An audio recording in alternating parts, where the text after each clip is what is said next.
Live for your home, that's what the father always told our protagonist.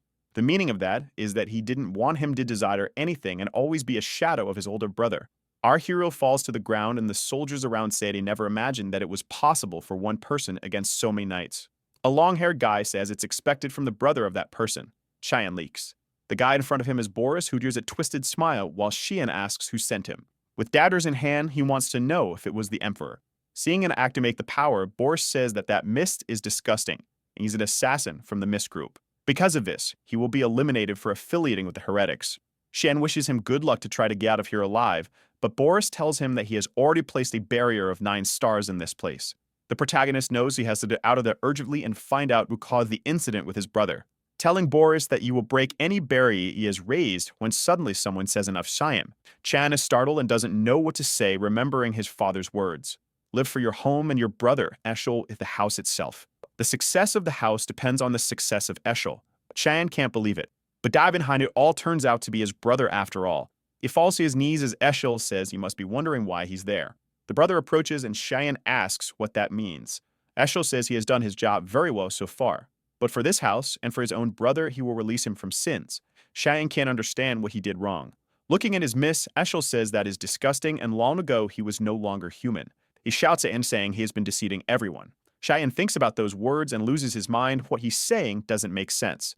The difficulties with the Empire's throne, the subjugation of the Demon King's army, the Kamsir unification war. He helped his brother win all of that and conquer everything he has. He punches the ground saying that the life he received he dedicated to this person, but now no one's have thrown him away after he has come so far, when he worked like a dog for 20 years. Giant says that even if his body breaks, he will give everything he has at this moment, since he can kill him. The soldiers are incredulous at the mana he still has. Transformed, Cheyenne says his brother is shameful, being the only hero and trying to kill a family member. Eshel looks angrily and Cheyenne goes for it. He is easily defending himself while Cheyenne says he only needs one attack. He sees an opportunity and goes for a blow, but hits against a barrier. The fight is not one-on-one and Boris is protecting Eshel, who takes advantage of this to strike a blow to Cyan's belly. With the sword in his belly, he says he thought about letting him go easily, but he really showed the dark side in the end. It really is a relief that he never trusted him for a second. He pulls out the sword, kicks Cheyenne, and leaves with the group. Fallen, Cheyenne thinks it's a ridiculous end. It makes no sense to die like this. From one moment to the next, he attacks Eshel again, tells him to die, and puts the dagger to his neck. But an explosion of light sweeps through his body. A voice calls for his own master, and a boy wakes up sweaty in bed. The maid asks how long he's going to sleep, and Cheyenne asks if it's Emily. Looking at her, he thinks it's been 20 years since Thinger, but she looks the same as the day he met her. He recognizes the room as the one he lived in when he was younger, and it hits him that he has returned to the time when he was a child. Emily tells him to stop messing up the bed and go to training, and Shine wonders what training she's talking about. Stating that he's back in the Vert family duchy, he's sure it's the past. Maybe they are memories, but he remembers perfectly. This was on March 1st, 27 years ago, a year before he entered the academy. At the beginning of each month, there was an open training fight for the public. It was an important event even for his father. His opponent was a boy named Krantz Vert, a brother who was also born from another mother, but was the same age as him. His mother, Marguerite, was the official wife of the Duke. Because of this, for some received much more attention. Xian, being the son of an illegitimate wife, was humiliated that day. And that's when his father told him to do nothing and give up. Emily asks why he doesn't give up. While Xian now says he's just going to win quickly, but he hesitates when he realizes that a simple thin sword is extremely heavy for this body. Now he is sure it's not a dream or a memory, but he hadn't heard of magic like this, and wonders if he really went back in time. Krantz says it's incredible that he didn't run away, and when Cheyenne looks at his father, he tells him to start. The brother goes out asking where he's looking, and clearly he's confident it's going to be easy. But Cheyenne wonders why he's so slow. A step to the side and the brother cuts the wind. Krantz says he's a coward and comes to give another attack, but he takes a blow to the hand that makes him drop the sword. I take to the shim and he writhes in pain and falls into the ground crying. The mother calls for the boy while the father seems interested. Seeing him on the ground, Cheyenne knows that if he puts the blade to his neck, it's over. But he remembers that in the past, this guy tormented him, and the bullying continued even at the academy. So now he has to end him so that he never thinks of doing something like that again. In this second life given to him, he will live for himself. The fight ended with Krantz being completely defeated. The Duke postponed the plans because he wanted to talk to Cyan, and even put one of the knights who worked for him to keep an eye on him. In the corridor, he sees Krantz's mother and is sure she's back from the infirmary. With a mischievous smile, Cheyenne asks if her son's okay. Duchess. She says he is shameless to say that after what he did to his brother. Cheyenne ignores her, saying it's normal for this to happen in training, The Duchess says that's why you don't talk to illegitimate children. Filthy mother, filthy child, he should have stayed picking up trash from the streets. Cheyenne looks back thinking she crossed the line and wondering if he should kill her. But he smiles, remembering that he knows how to make her suffer gradually, and tells her he will enter the same academy as Krantz if she asks what he means by that. He wants to know if she doesn't care about her son and his graduation. She frowns and goes to slap him, asking how he dares to say something like that. But the guard protects Cheyenne and apologizes to her. But the Duke calls the boy so they can't when you're there. He stares at the Duchess and tells her they are leaving. She remains with a closed face but doesn't have much to say. And Cheyenne did this because he knows the Duke's order is absolute. In the night, there was order to protect him. In the room, his father tells him to come in. Cheyenne enters and introduces himself. While he thinks that the last time he met this guy like this was 15 years ago. Duke Wallace Vert, who tells him to sit. People call him the protector of the continent, the one who with his magical power and military strategies stopped the demon's attack. Even if a whole army of the demon came warned to kill him, all he wanted was peace for this continent. But that's just how he was in Cheyenne's memories. Soman dedicated his whole life to serving people and being an admirable man. The first thing Wallace says is that he noticed he saw the sword and dodged. Cheyenne is confused. But Wallace says that when Krantz attacked him, he saw the trajectory of the sword easily and turned aside to avoid it, and asks when he learned this kind of fencing. Cheyenne is impressed with how attentive he is and says he learned it on his own. Wallace says that as far as he knows, Cheyenne had no interest in fencing or he was hiding his skills. The explanation says he didn't want to stand out too much, while Wallace says it's amazing that he defeated Krantz even acting like that. But he stops and then asks why he hit his brother like that in the end. Cheyenne thinks, is he recognizing me as someone strong? And then says he wanted to prove something. Wallace asks what he wants to prove. Our hero says that you know he's a brother. He wanted to prove that he is better than Krantz. The father begins to laugh and says it's amazing to have such a direct and clear answer like that. He hopes that Cheyenne will one day become a strong ally of Eshel. The name Eshel scares our protagonist, who wonders why he would want to be an ally of that guy. In the end, his father's obsession with Eshel hasn't changed at all. He clenches his fists without saying anything. And Wallace says there's no reward ceremony, but he can ask for something. Cheyenne's plan is very obvious. He wants to end everything that Eshel wants to do, so he tells his father that he wants something special. The maid asks if he really wants to go to the front line of war. He says yes and is sure, but she wants to know if he's out of his mind. He has no idea how terrifying that place is. It's full of demons, monsters, and creatures. In the west of the Old Empire, there's a place known as the continent's frontline, the battlefield where an endless war against the demon army has been going on for 100 years.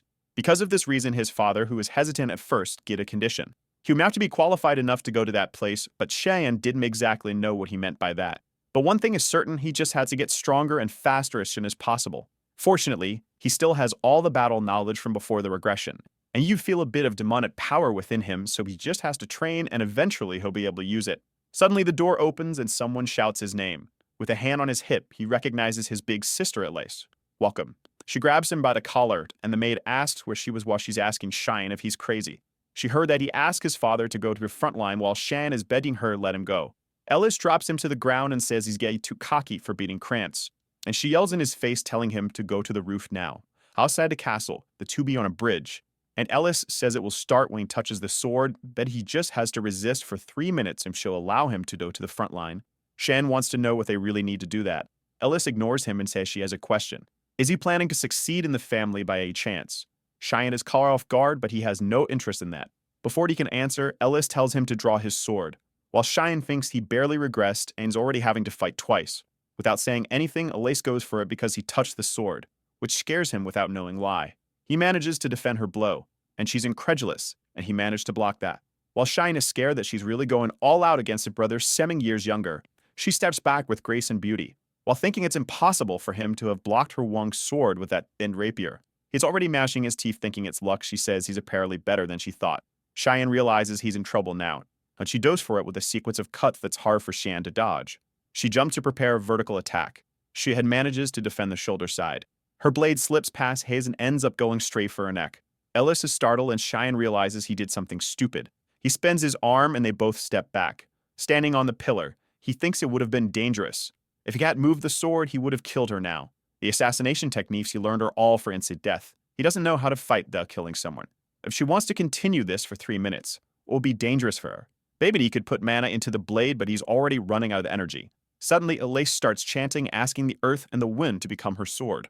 Cheyenne recognizes it immediately as a 6-star magic. Elise's blade starts to glow with the activation of the water blade. Cheyenne is now crying she really wants to kill me. it wasn't a test. Elise keeps repeating to herself that she can't lose under any circumstances. On the corner of the wall, Shine's problem is that if he reflects her attack, either he'll end up killing her or throwing her off. If that's the case, he jumps towards her. She raises her sword, releasing a beam of light. Shinan asks for something to stop hesitating and come out already. As Elise is preparing to deliver the blow, right before impact, a knight enters between them, saying it enough. He blocks Elise's attack with his sword and grabs Shan by the collar. The impact resonates throughout the castle, and the knight stares Elise down, saying she might too far against the young boy. Chen feels relieved. He had been waiting for this guy to show up, but it took too long. Seeing the blade, Elise seems to regain consciousness. She then rushes and hugs Xian, apologizing, saying she lost control. She cries on his shoulder, saying all she didn't want was for him to go to the front line because she'll be very worried. Embraced by her, Cheyenne thinks she truly is Naoning, a person who studied in one of the S-grade schools and was one of the most highly qualified swordsmen. Moreover, she had beautiful face and was recognized as the daughter of a god. Everyone thought she would be the next continent's protector, alongside Eshel. However, not long after joining the Knights of Light, she had a miserable end. He hubs her, saying he missed her, and at this time you will protect her. The Lys asks the knight why he's here if he's the Duke's protector who left. The knight says he's here obeying the Duke's orders to protect Beyond Master. Cheyenne thinks he sensed this guy's presence since he left the office. That's why he was angry he didn't show up. Passing out, he just doesn't understand why his father ordered to protect him in hiding. He then loses consciousness on Elise's shoulder, who smiles, thinking he's still a child. The next day, she returned to the academy. He resumed training to prepare to meet his father. All he could do was push his body to the maximum to increase stamina. However, poor thing is fading. 10 push-ups is the maximum he can handle. Remembering his muscular version, he thinks he'll need drastic measures. Suddenly, Emily enters the room and says Elise sent something for him. However, she says it's too stinky and asks what it is. After Elise attacked him, Shan asked for hellhound blood as a gift of apology. Because of a terrible smell and disgusting appearance, everyone thinks it's poison. But in fact, it has the power to permanently increase the stamina of whoever drinks it. Pinching her nose, Emily asks if he's really going to drink that, and he says yes. Taking a big gulp, he says he's the only one who could eat Emily's food, so this is fine. Already remembering the purple mushroom soup she made and how much worse it was, he smacks the pot on the table and says it was delicious, exuding an aura. Calling for Emily, who wants to know what happened, he looks back with red eyes and says he's going for a walk because he wants to see the effect of the medicine and then leaves the castle. Standing aside, he says he's been wanting to come here for a long time. This was the place he came to when he wanted to be alone. Another day, a revelation from the god of light came to Eshel, his brother, about an ancient temple that was in that place, and Cheyenne was skeptical about it. Leaning against the ground, he says no one knows about the revelation yet. The ground cracks and a red mist starts to emerge. While Cheyenne says what he's about to do, Eshel would never imagine. Looking at the underground passage, Shan wonders if it's time to go. Walking inside, he says it's different from before. This place deserted the god of light until everything goes devastated. This happened during the Holy War 300 years ago. Chan says a place like that is almost unbelievable. On the altar, he sees a shining sword and recognizes it as the owner of that temple. In the year 999, humans finally managed to drive out the demons from the Empire of Velhas. It was when they discovered artifacts called God's Treasures. One of the artifacts was the sacred sword Drandark, which led humans to war against the demons, the same sword that Eshel used to kill him in that tragic end. Staring at the sword, he imagines it to be related to his regression. He touches it hesitantly but then lowers his head, saying he knew nothing would happen. He then kicks it in disgust and leaves, saying the sword made him feel like trash. The shadows appear beneath the light and Cheyenne says he found what he was looking for. Looking at the ground, he says anyone would think that's the shadow of the sword. However, that's not just a shadow there. He touches the ground, saying wherever there's light, there's shadow. Stairs appear, leading to a door in the darkness. Shan opens the door hesitantly, and when he looks at the altar, he finally found what he wanted, the demonic blade Karam. He wields the dagger with an engraved crystal. Then he tells the blade it can wake up now. He continues cutting in all directions, already hesitant seeing that it seems to be sleeping.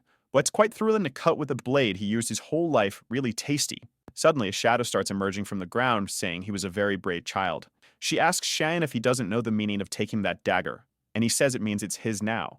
The shadow keeps growing, saying she can't believe he really woke up a demonic blade. With a macabre smile, she says it's too late. She scoots towards him, shouting that his body now belongs to her. But Cheyenne grabs her by the neck, which confuses her. The face emerges from the shadows, and Cheyenne says he didn't have much to do at that time.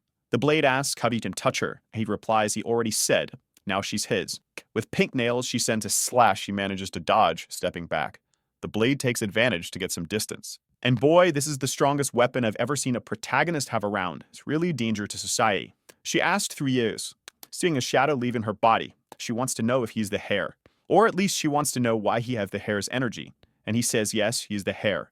Now at Eve the Master, it's best for her to stay quiet and bow her head.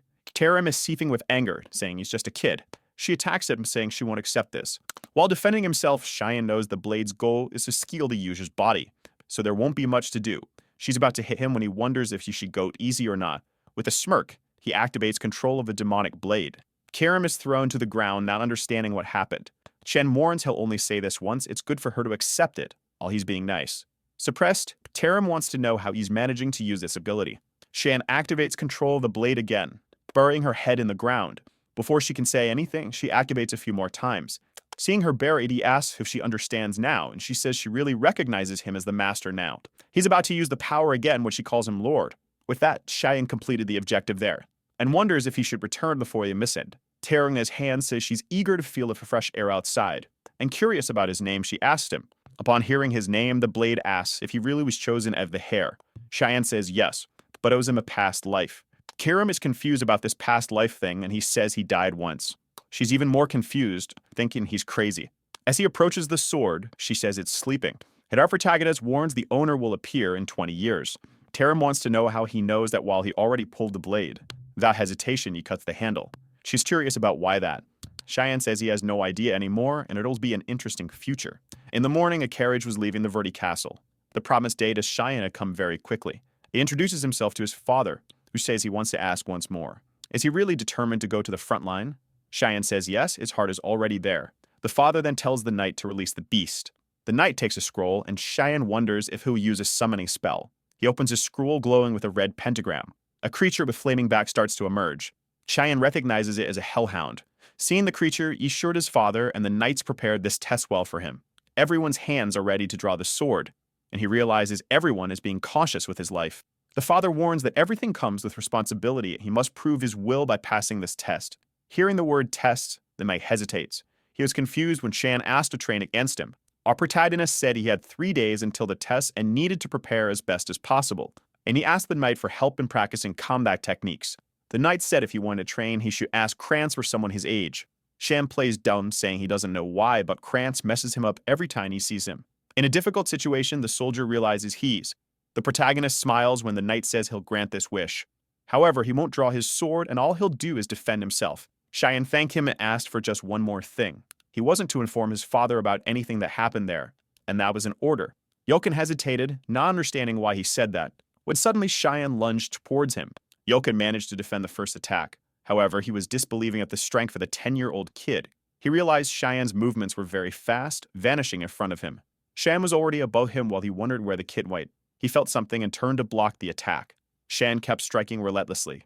Then after a few attacks, he gave up, saying unfortunately he still couldn't beat him. But he told Yoken it was a great job and thanked him for the help. Almost exhausted, Yoken said he did a great job too. But he couldn't believe that Skinny Tib was so strong. If what he felt that day is correct, the Kearney Dumb Master will be able to pass any task given to him. The Hellhound faces Cheyenne and lunges for the attack. You see his calm seeing a creature coming to bite. The slash passes through Hellhound's eye, causing it to fall to the ground. Looking back, Cheyenne says with his current strength, he needs to finish this as quickly as possible. The Hellhound gets up, and he knows he has to end it with his attack. He prepares, and suddenly the slash is already passed through the Hellhound's head, completing the blow with a blade throw from the air. The present knights are all startled, while his father smiles.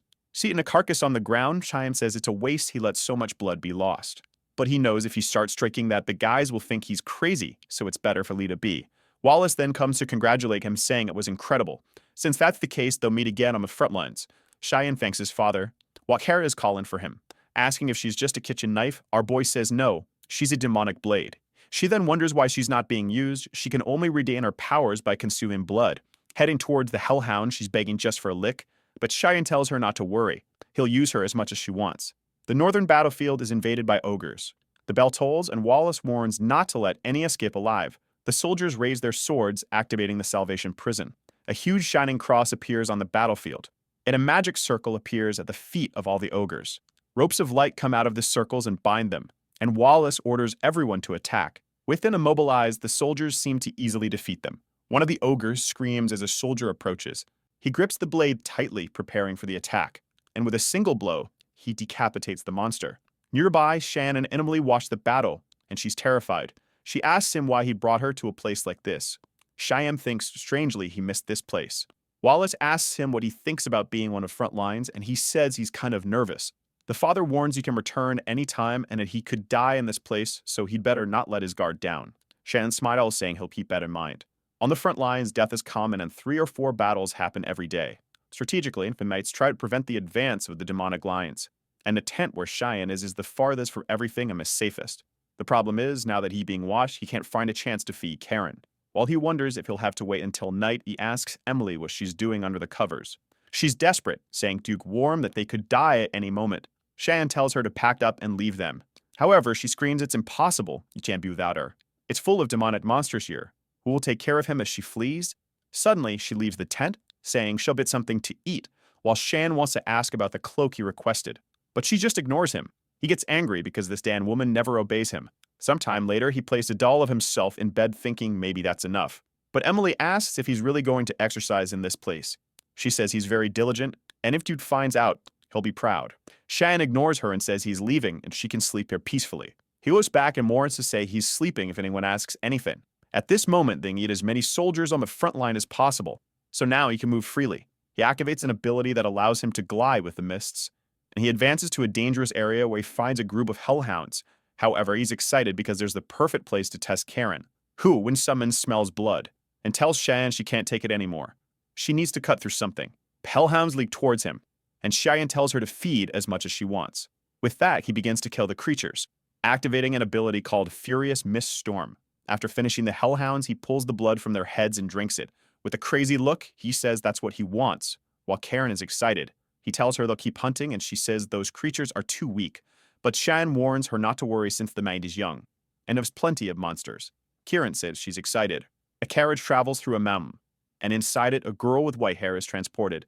Inside, the person warns that place is very dangerous, and they should retreat. But the girl says not to treat her like a child. She's a princess of the empire, and it's her duty to assist the family. And if a woman says anything else, she'll take out her anger on her. The girl then mourns that young Master Verdi is also on the front lines at the same age as her.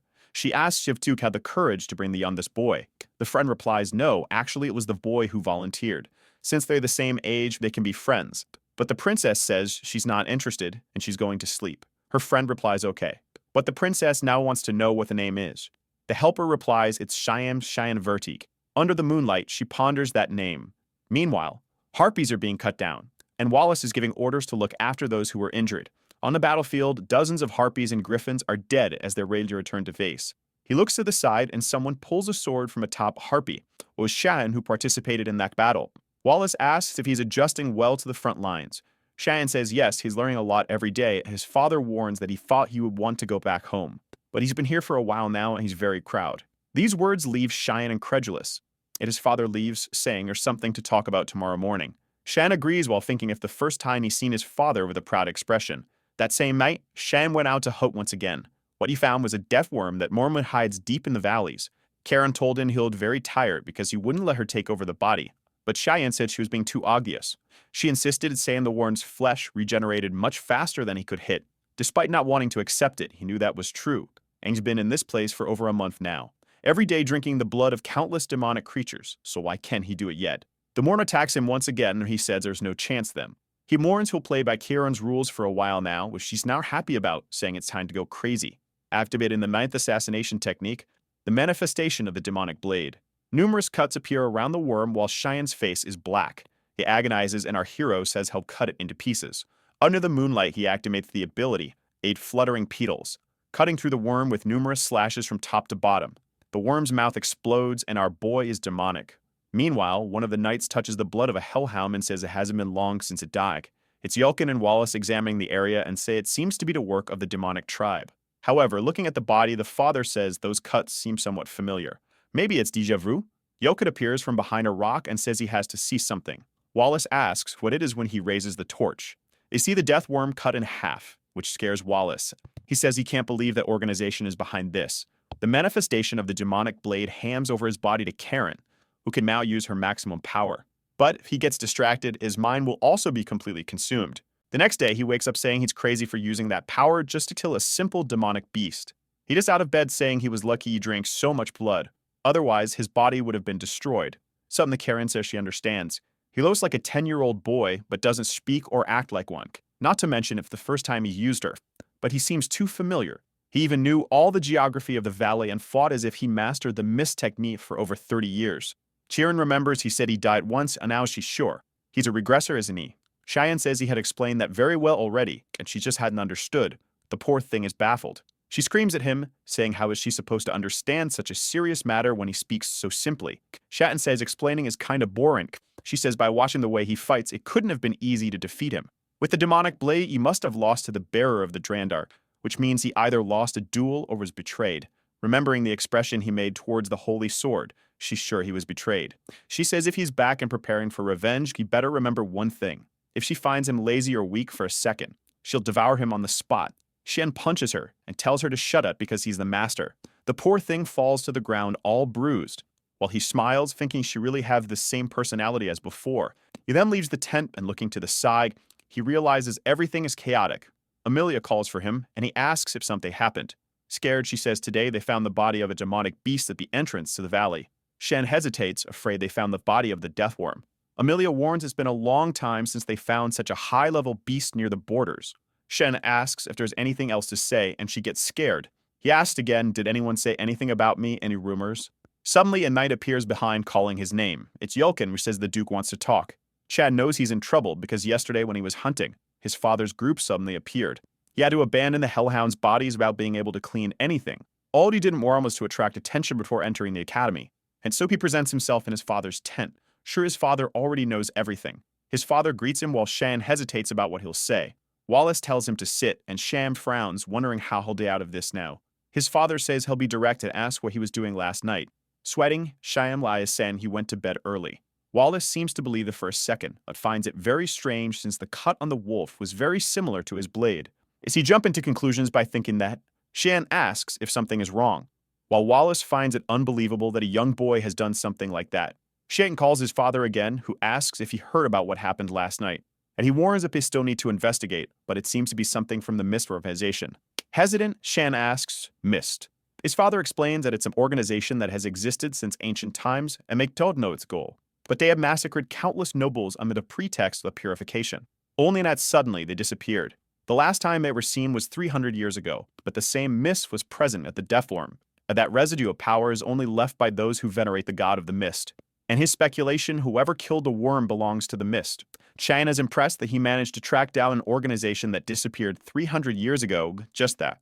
Father says he doesn't know why they disappeared, but he tells him to be cautious and he will report it to the Empire. Our protagonist is relieved it seems he will be able to escape suspicion. While his father thinks it doesn't make sense to connect such a young boy to all this, and he tells him that the discussion is over. And then he asks if he heard about the visit coming today. Cheyenne says he heard it was someone from the royalty. His father approaches, saying yes, and then he wants to ask him for a little favor. Sweating, Cheyenne is curious about this favor. A knight sounds a signal announcing the arrival of your majesty. Wallace and everyone on the battlefield bow and welcome the Emperor. The Emperor, who looks like a pale vampire, says hi to Wallace. He approaches him and says they are old friends, then need to be formal. Then he asks if the boy next to him is his son. Cheyenne introduces himself and says he's the youngest of a Vert family. The Emperor tells Wallace it's amazing to see that his son is on the front line. Really, these kids are extraordinary. The favor the father asked Cheyenne for was to introduce himself as his son, because in his past life he always stayed hidden and nobody even knew he existed. The Emperor then says it was the perfect time for him to introduce himself as well. Ashu descends from the carriage and she introduces herself as Eren Severus, the fifth princess with the Empire. Shane remembers that she was known as the Unlucky Princess. One of the favors his father asked for was to escort the girl. It is confused because he wasn't very strong and wanted to know why his father asked for that. His father explained that it was just for him to keep her company since they would be entering the same academy and are the same age. Shane remembers that in his past life he saw her at the academy while changing classes a few times. Wallace explained that it's always good to know someone from the royal family, even though she won't be staying here for long, it's a good opportunity. Our protagonist thought he wasn't very interested, but he understood his father's intentions. He wanted to have a relationship with her like his father has with the Emperor.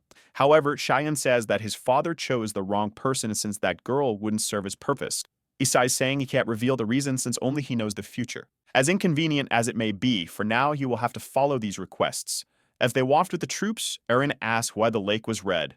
Cheyenne explained that it was the blood lake and there was no special reason for that color. The injured creatures jump into it to recover mana, and because of that, they have that color. Arita asks if it's red, then why are there a lot of monster remains, and Cheyenne says that's basically it. She then asks what's at the end of it.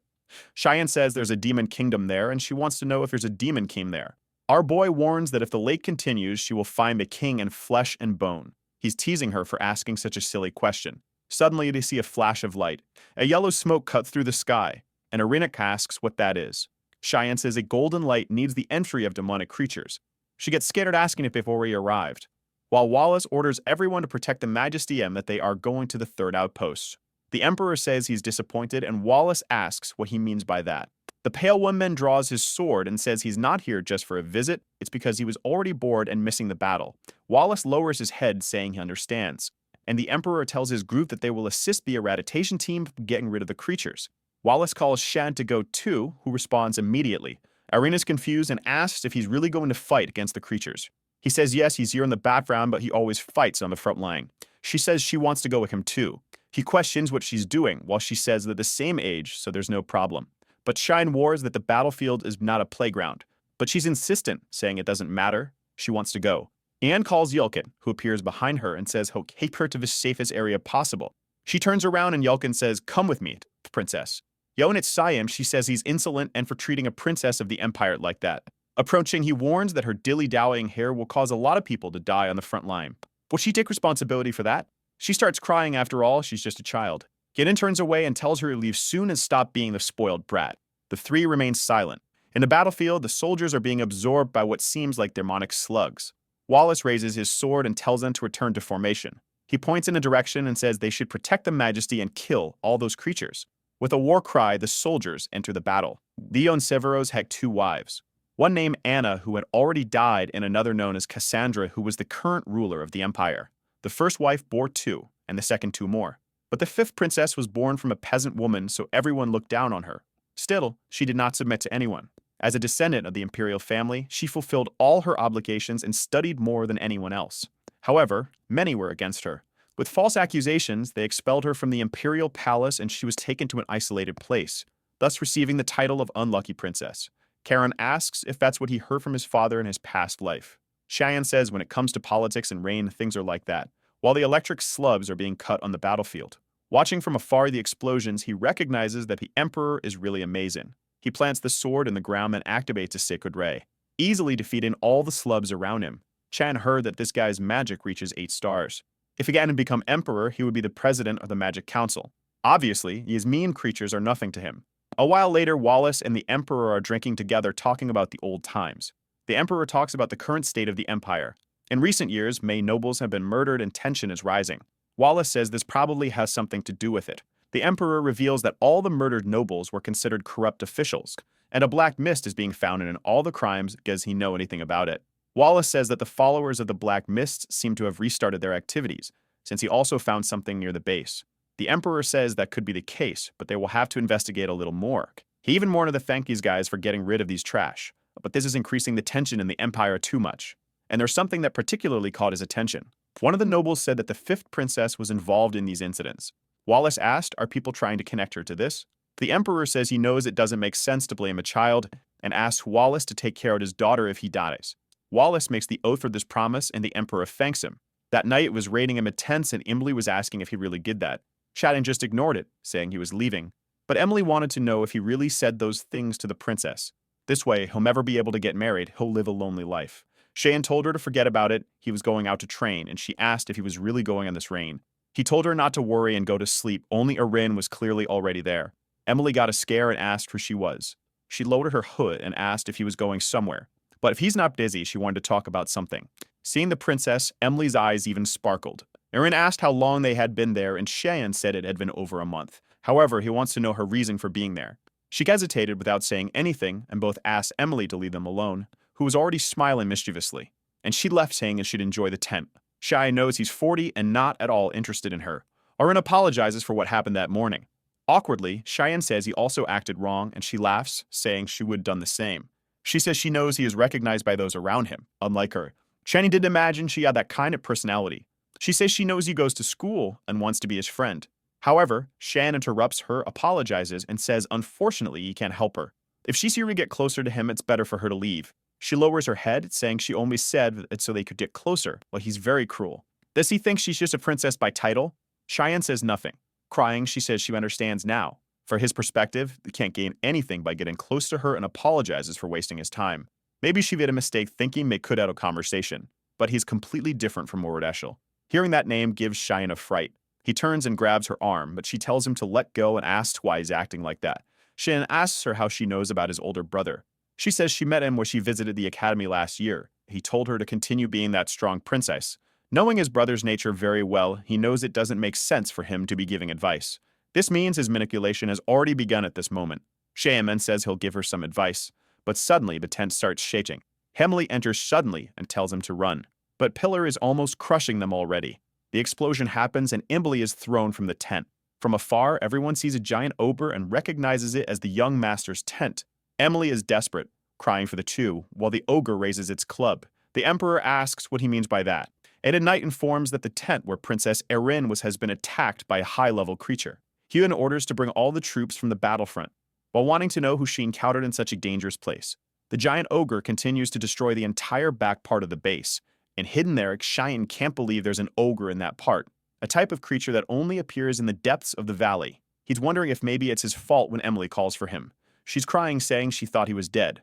Remembering the moment of impact, he managed to grab Erin and dodge the blow.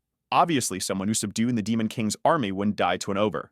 Erin asks if the knights will be okay, and Emily reassures her that everything is fine, and they are very strong. But she cries, saying if she weren't there, this wouldn't have happened. It's all her fault. The knights say it's okay, their duty is to protect them. Smiling, one of them says she can trust that they will give their lives. However, Shan warns him to run, and an ogre's hand is coming from behind. The poor guy is crushed and coughs up blood. Soon he's lifted by the giant ogre who is on the backs of the two.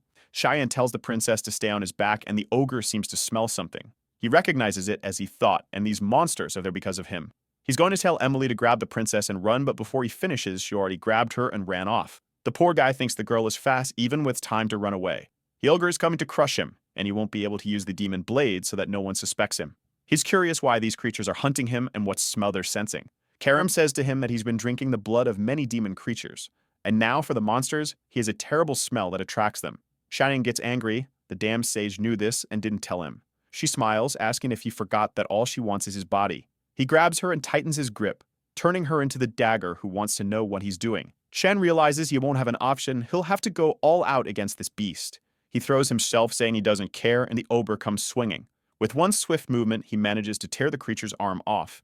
Then he appears behind its neck and slices it as well.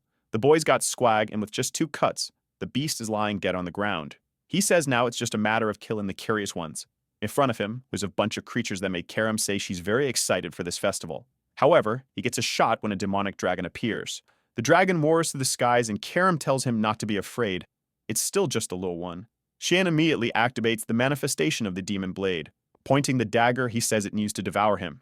Meanwhile, the army is facing the ogres that invaded the base.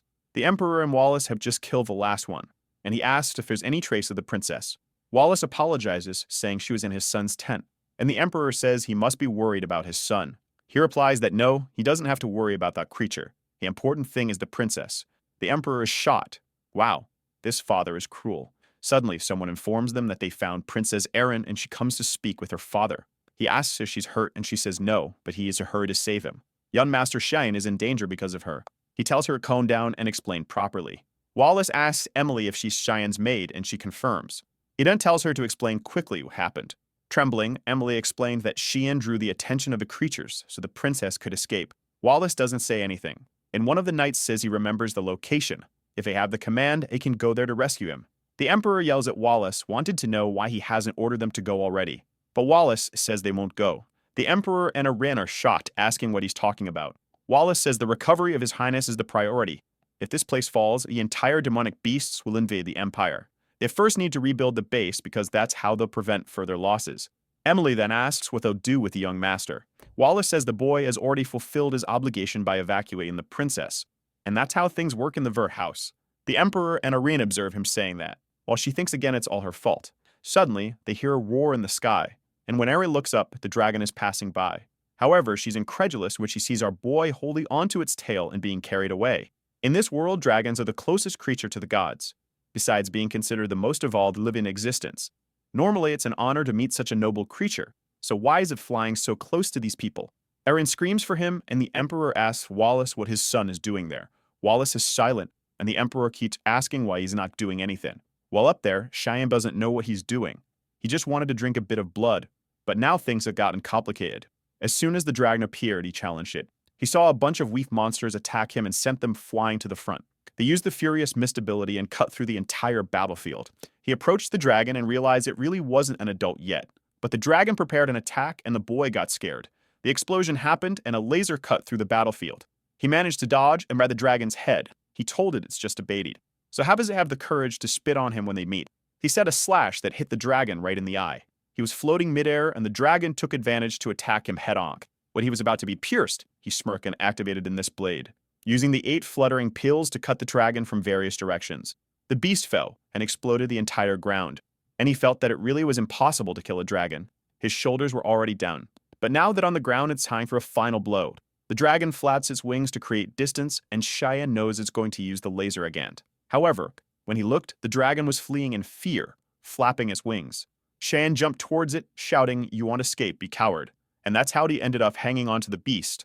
The problem is that when he glanced down, everyone could see him. So how will we explain this? Kieran asks why he's acting like a statue. He asked if she doesn't see everyone down there. Karen was angry, saying that she'll have to use her now that she's invoked her. But Cheyenne says that if he does anything demonic, he'll be stopped. She shouts, "So what will you do, kid?" He says he's thinking and tells her to shut up. Down below, Wallace begins to conjure it like magic. Cheyenne recognizes instantly that it's an 8-star attack. He can't believe his father would attack his own son like this. And that's exactly what he does as he raises his sword to the heavens. Cheyenne is desperate, wondering what kind of father he has. But the dragon descends toward the swords and starts dodging everything. He says it's good work by the dragon, congratulating his friend and telling him not to take it. The problem is another one appears behind him. Coming almost in his face, he already knows he can't dodge this one. It hits his leg where he was clinging and Cheyenne is thrown. As he falls, he's sad thinking he lost his lunchbox. While Carrot is telling him to protect himself, he falls headfirst. Our guy says he can't use any missed technique. She comes at him, telling him to stop being cautious or he'll die like this. He tells her to shut up, he's thinking. In the end, he really won't die and she can't believe he's going to do this. Until he has an idea. Down below is the Red River. He says he has no choice but there. Someone from afar observes the dragon fleeing and says it's rare to see such a sight. The guy behind him says it's just a kid who must have gotten lost from the group. The silver-haired guy points in direction and asks if there are demons there. But the friend responds that there, in fact, is the human region. He looks at the horizon and gets curious, saying that dragons shouldn't be defeated by humans. Staying silent for a second, the god of glasses asks if anything happened. He points, saying he feels a strange energy coming from that direction, almost familiar. The friend responds that they can go check it out. However, he's forbidden from annihilating absolutely everything out of boredom. He spreads his wings and says it's okay, he won't cause any trouble. And he flies off saying he'll be right back. Meanwhile, Cheyenne is emerging from the Blood Lake. He throws himself onto the rock, cursing up to the 10th generation. And he asks Karen if she's alive. Karen, all slimy, tells him not to talk to her. She's contemplating how to kill him. He says he'll give her a little wash when they get back, and she says okay then. But she tells him to wake up to reality that are in the demon realm. Cheyenne tells her not to worry, it's very rare to find a high-level demon in this place. Someone behind him says he knew he would find something interesting. Cheyenne is startled. This is a voice he'll never forget. The demon behind him asks if he's a human, and Cheyenne knows he's the demon king Belkarian. He remembers that in the past, this guy said the same thing, that Cheyenne was as if evil had gathered in one person. Belkarian asks why he's not answering. Is he not human, by any chance? In an instant, he's on his back, asking if he really wants a fight. Cheyenne is startled and turns, but Belkarian easily dodges. But he managed to cut a tiny strand of hair. Leaving him impressed, he says that indeed races have endless possibilities. Taryn asks him who he is, and a protagonist replies that he's the Demon King. She says if he's the Demon King, he has no chance of winning. He knows it's impossible. The best option would be to escape from there. However, his hand is trembling and wonders if he can do that. But he's surprised when Belkarian tells him to relax. He thinks he came here to fight a kid, for God's sake, and lies on the ground saying, "Do you really think I'm going to hit a child?" Cheyenne is all confused there, wondering why this guy is lying down. Belkarian says he will ask one more time if he's a human. Cheyenne says yes, and Belkarian wants to know how he ended up there. Our protagonist explains that he was carried by the sea, and the guy says it seems to be his first time in the round, right? However, he senses strange energy and asks Cheyenne what he is. He says he was just a normal human. Belkarian says he says that, but it seems like he knows who he is. Our guy says it doesn't make sense. It's the first time they've met. Belkarian stretches his arms, saying it might be because it's the first time he's seen a human too. He then asks why he came here while wondering why this guy is so calm. Belkarian says he felt a strange energy while he was walking around. He says that as the Demon King, he needs to keep an eye on the lands he rules. Belkaria then gets up and tells Cheyenne to repeat what he said. Cheyenne says, "Rid a demon team that keeps an eye on the lands he rules." He points to his face and says he's not surprised. Now he's sure he's been seen somewhere, but kinda Tid reacts like this. Cheyenne knows that the invasion of the demon realm is about to begin, but this guy is completely different from what he knew. What happened to change his attitude so much? So he asks him as Demon Kane what he wants to do. Belkarian smiles, saying he's quite reckless to ask something like that to the Demon King. And then he says it's obvious, right? As long as his subordinates are alive and eaten, there's nothing else he can do. But everything changes if someone wants to change that. In that case, he'll end them all. That's a simple obligation as the Demon King. For a moment, Shen felt the same demonic aura from the guy who attacked the Empire the first time. Somehow, he has to prevent that from happening. You then ask Belkarian if he wants to make a deal and asks what it is. Shatton says that in the future, something will happen to him, an incident that will put all his subordinates at risk. Belkarian asks him to explain properly the nonsense he's talking about. He explains that he doesn't know exactly how it will happen, but it will be an incident that will become the catalyst to start the war against humanity. Belkarian crosses his arms, asking if he really thinks the Demon King, would attack his land. And Cheyenne says that's why he wants to make a deal, so that no matter what happens, at least he will start a war. Belkarian says he has no idea what he's talking about, but if he accepts it, what does he gain from it? The protagonist says that no matter what happens, you will help the Demon King. Approaching him, Belkarian says he seems to know something. He's sweating, and Belkarian asks him his name. After introducing himself, Belkarian says he will keep that promise as the King of Demons. He flies out saying it's good for him to keep his as well since this is a deal. And he smiles, saying it's now sealed. After contacting the Demon King, some mites found Cheyenne. Seeing him emerging from the Red Lake, they said it was a miracle. He was still alive. And with that, he received the title of the one who survived the demonic dragon. He was then taken to the monastery on the front lines, a place he used as a military hospital. Cheyenne asks someone to repeat what they said. Erin is hesitant to say anything. She holds back and shouts, asking if he wants to be hers. The poor guy is confused, not understanding what she means by that. But he says he's not interested. She obviously gets startled. She starts crying again, saying it was expected she really is the fifth princess with no power at all. Chen in bed is thinking she's really starting to annoy him. He knows Princess Erin is the weak leg to the imperial family. In the way she's risking it, her end is obvious. The problem is he can't shake off the idea that his Gam brother is behind her death. It then says she's right. Apparently, she really can't offer any benefit to him. She has no possession, takes a hit. Besides, it's extremely risky to get involved with her politically, takes another hit. But he says he'll take care of her until she figures out what's necessary. She asks if he's really going to do this. Cheyenne says yes, it's a promise if she doesn't need to worry. She gets up, saying she understood that when she manages to turn things around, he recognizes her power. She points at him, saying she doesn't know when, but she will make him recognize her power. He says he's very eager, while thinking she was depressed just a second ago. Before leaving, she says there's one more thing, and thanks him for surviving. Then she leaves and he stays silent. In the depths of the camps in a forest nearby, a hooded guy looks around. He takes a square in his ham and smiles, saying that now it's almost done. A voice asks him, "Ranald Crimson, was that you?" You can't move his body as if he's being held by invisible chains. The person behind him says it's a small dimensional box, and considering the timeline, it was before it was commercialized. This box can hold anything as long as the person desires. From behind, Cheyenne says that's the masterpiece created by the Magic Council. He observed the guy for a whole year smuggling things from the Empire. He grabs the box, saying he'll take it now. Magical Midas Seven Stars, Ranald Crimson, who asks who he is. Seeing him, he recognizes him as Cheyenne Vere. He throws the items from the box on the ground while Ranald wants to know how he found out about it. Cheyenne ignores him, saying he must have an informant to know where to be at the right time. Real keeps insisting he has no idea what he's talking about, but Cheyenne says he can't lie because the blood of those creatures is already being sold in the Empire. That's how the Lice sent him the Hellhound blood gift. The guy is sweating, wondering who had formed this kid and what's happening. He has no idea how Cheyenne tracked him, but as long as he can with it. And then he extends his hand, using a fire magic to kill Cheyenne. He gets startled and the explosion comes towards him. Staying the smoke, Ranald says it's a good thing he took this seriously. You really can't underestimate the sum of the verts. Then he finally relaxes.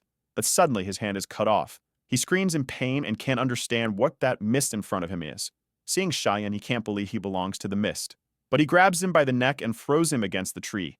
Cheyenne gives him two options: either he admits and dies peacefully, or he doesn't admit and dies in agony. In the trading area in the western part of the field, people are organizing some boxes. They see there are 2 potion boxes and are excited. They're just curious about how much is in that big box. But upon opening it, they both get startled. It was just Reynolds' head. From the mountain, Karen asks if he's really going to let the other guys live. He says yes, that's enough as a warning. These guys always smuggled demon items into the Empire. The items then reached the Magic Council, a place where people did any kind of madness to understand magic. Cheyenne says what they're going to do with demon blood is unthinkable, so they need to be separated. Karen says in this new life he's only living for others, but he says he's only preventing other people from using demon blood. In the Empire, a certain mansion, Thashel is receiving a letter, and he finds out that Cheyenne has just gone to the front line of his father. There's a succulent girl in bed. This bastard is a villain that knows how to enjoy life. She asks if this Cheyenne isn't the younger brother of another mother. Ashel says yes and says that Kit is trouble in several ways. So we'll have to go there and leave a like on that video. That way he helps Mamoru produce some juicy content for his viewers, activate the Chichu little bell, and out. You guys remember that the previous chapter ended with his brother saying he'd have to take a look at Chiem. Some suitcases are piled up, and Emily celebrates that they're finally out on the front line.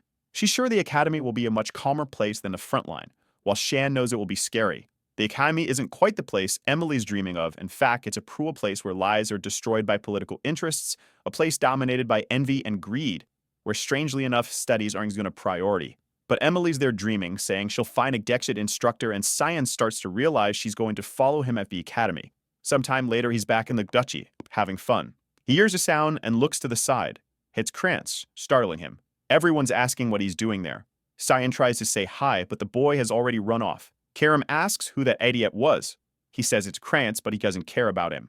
Karam says his brother is the complete opposite, and he says it doesn't make sense because his opposite is someone else.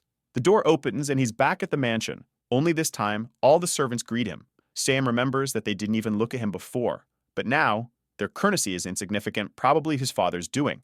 Indeed, hard work has changed a lot in the last year. He puts his hand on the doorknob, but when he's about to open the door, he feels some energy and says he recognizes who it is. To make him so angry, he opens it slowly. He's already sure that only that bastard can be behind that door. Eshel says it's been a long time since they've seen each other, while all Cyan can think is that he has to stay calm. Since he doesn't say anything, Eshel asks if he forgot about his brother by any chance.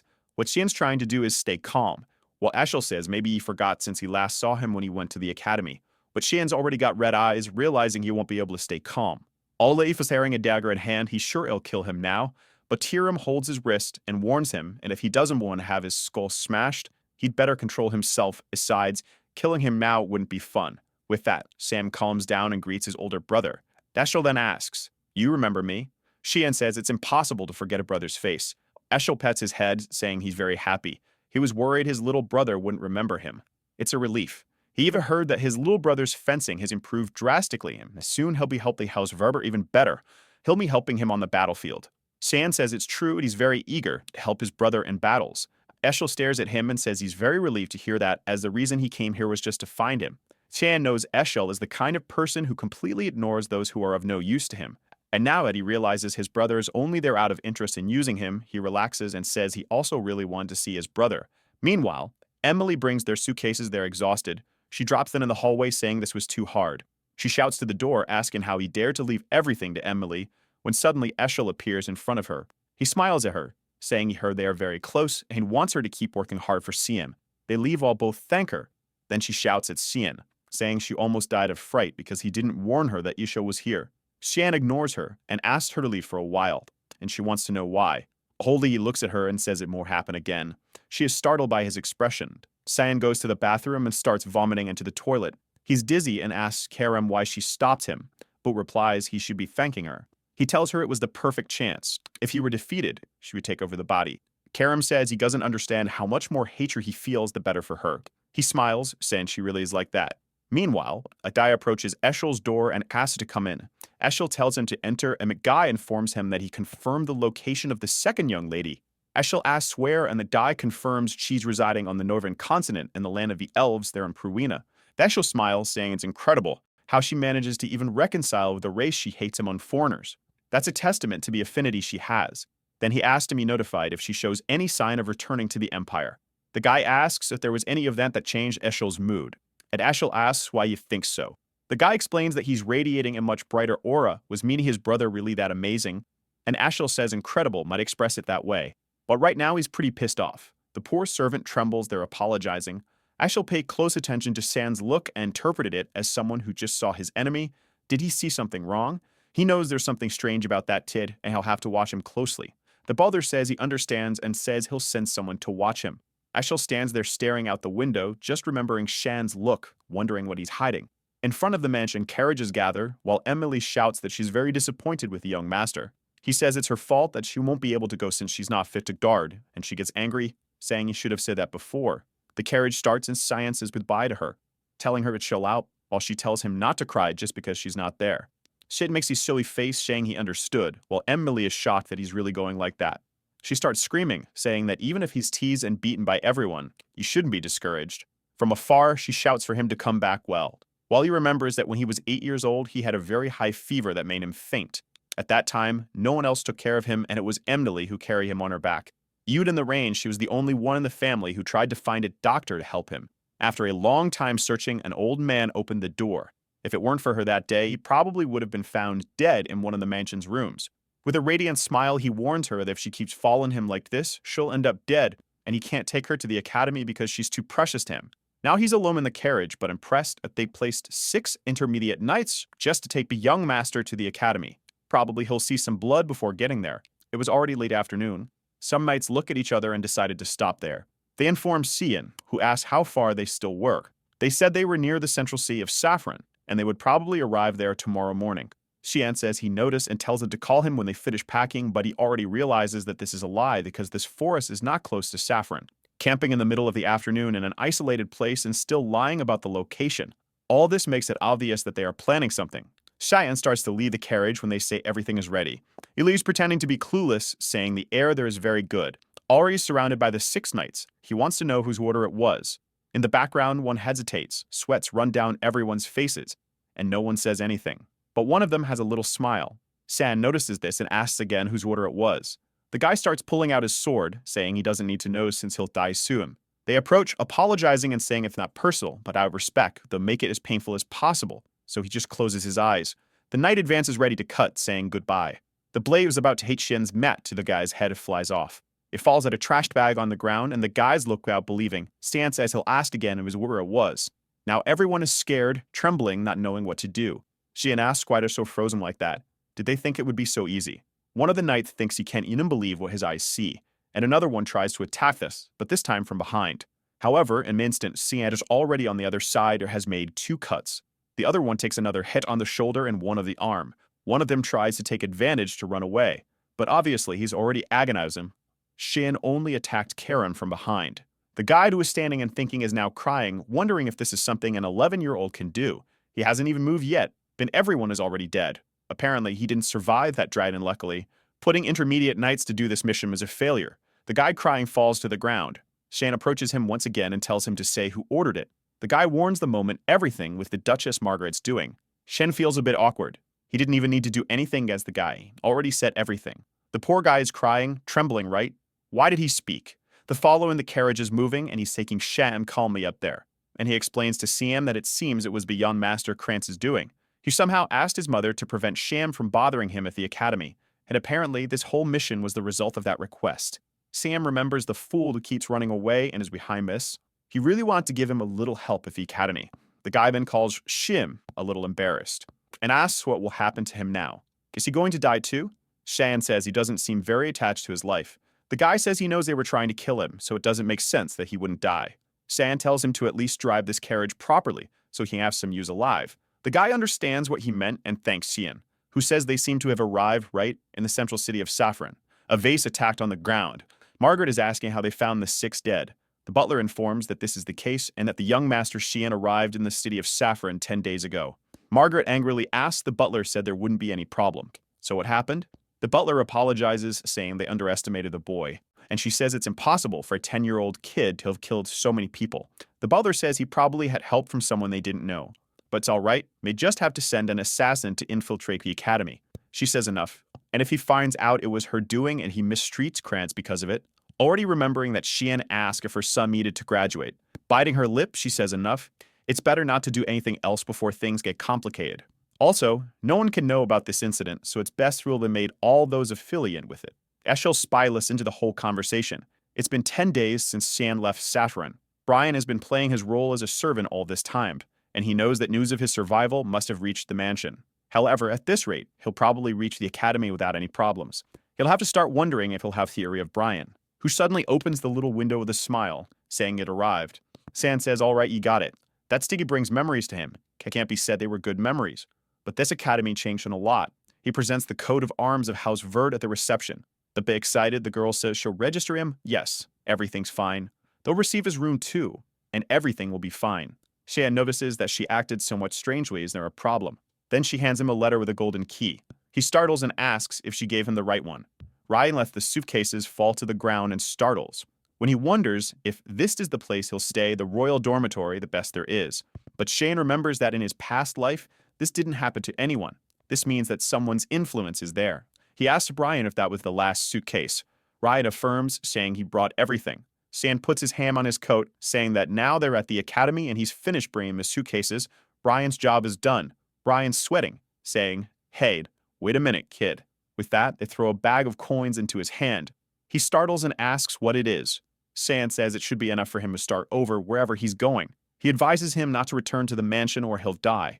Brian stands still for a moment without saying anything. Suddenly, he kneels and says that he, Brian Kendrick, the official med of the old, would let to serve young Master Sham until the end of his life. Shanna asks if he really is a knight. Brian says yes, but he's not very good, so he's more of an assistant, really. However, his father once said that for a not-so-talented knight, if he found someone he could trust, he should hesitate. Shan says it's nonsense. Brian is confused, asking what he means by that. Shan asks if he's not afraid of being betrayed later. Ryan says that even if that happened, he wouldn't mind, and Shan warns him not to do anything like that. Leading through the door, he says it's a hassle. It's an entrance ceremony, so they'll go straight to the exam. Ryan sweated a bit, says it's okay. The academy's dean and a girl talk about how there are many talented people this year. All the students are gathered in a room. In the middle of the room is a girl surrounded by an aura. It's a Rin Sevelru. Magical grade of 2 stars, a physique grade B, and a white element of 52%. Another guy named Set Shaharkar is a 3-star mage with a physique grade A and an earth element of 71%. Scratching his beard, the old man says these kids were incredible. But this guy is in Ferk. Magical grade 1 star and a physique grade S, darkest element 92%. The academy instructor at Sirik and Megri says that even the girl Memelis Vert, who is considered the daughter of God, had a water element of 80%. The old man says it's interesting how the person everyone thought had an untouchable talent was surpassed by his brother. He is the chancellor of the academy, Kumdal Quizzle. However, Sirika says his element is darkness, and a director says that due to the nature of darkness, some people really don't manifest it and waste any talent. But he tells her that Xian received a royal dormitory. She says she heard about it from the other instructors, and he says it was an order from the emperor. It seems Xian saved Princess Erin, who was with him on the front line of some demon beasts. The emperor seems to have even been thinking about marriage. The 5th princess, who was excluded from the throne line and the Verdi family, which has always been the cradle of talented warriors. The instructor asks what she thinks will happen, and Sirika replies that if this happens, it will accelerate the revolts happening in the empire and maybe more blood will be shed. The director says for now they can do nothing but observe whether this child will become a hero or a disaster. Walking down the hall, Xian is thinking about the 92%, because in his last life it was 80%. Was it because of the blood of the demon beasts he drank? Walking down the hall, he sees someone. It was Krantz, who startles, saying Shan looks odd. The chubby one behind him asks if this is a boy who's been treating him like a slave. The chubby one looks at him and asks if it's true that he doesn't even know who his mother is. And Xian recognizes this boy as the son of Marcus, Popper Peneron. In his past life, he also stood by Krantz tormenting him. So it's very good to have found them together like this. The chubby one tells Krantz to get out of the way. That boy there needs to be crushed. Krantz is sweating, saying it's better not to do that. And he takes a punch, is thrown against the wall. While Krantz is already screaming in despair, Shan still asks Krantz if he doesn't want to talk about some things. Hesitantly, he says yes. The boy is sweating more than a marathon runner when Shan puts his hand on his shoulder. Humor is that he doesn't mind him planning these things, but if he finds out one more thing, he won't be able to graduate with all 4 limbs. With that, Krantz falls to the ground desolate and Shan leaves, saying this academy is going to be a lot of fun. In one of the rooms, Sirika is thinking about Xian, saying she'll have to pay a lot of attention to this boy. She walks towards and touches a book, wondering why it's not there. Behind her, Xian asks if she's looking for this as she startles. But she turns all friendly, asking how the student is there. It's a restricted area. However, she thinks it's strange because she couldn't sense his presence. She approaches, asking if he's the boy called Xian as an E. Can he return this book? It's research material. He says yes, of course, he'll give it back to her. But it seems like he hands her a sheet when she thanks him. He immediately senses some aura coming. One of the books in the place starts flying, and he asked if she wasn't looking for that. Instructor Serica, or actually, the current leader of the Miss Assassins. Obviously, she wants to know how he found out. Shian remembers that in his past life he thought of her as an ordinary instructor. She would ask how his life was in the academy, he wouldn't say anything. He attended counseling sessions with her. When she talked about his growth potential, he thought he didn't care about that, because to him it seemed like a joke. But one day, Serica said she was interested in him. It was interesting to see someone with an 84% familiarity with darkness, but Sham replied that it's an element that doesn't always materialize.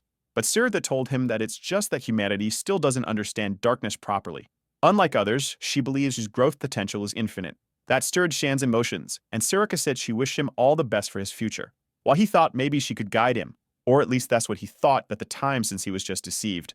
The girl behind those glasses is very different from the Academy instructor, since she's the leader of the Mist Assassins Association, hiding within the Academy where most of the continent's nobles gather. Suddenly she says, "All right." She wants to hear the details in her laboratory, so let's go. Sand startles, she seems calmer than he expected. Looking at the laboratory, he says it looks the same as always.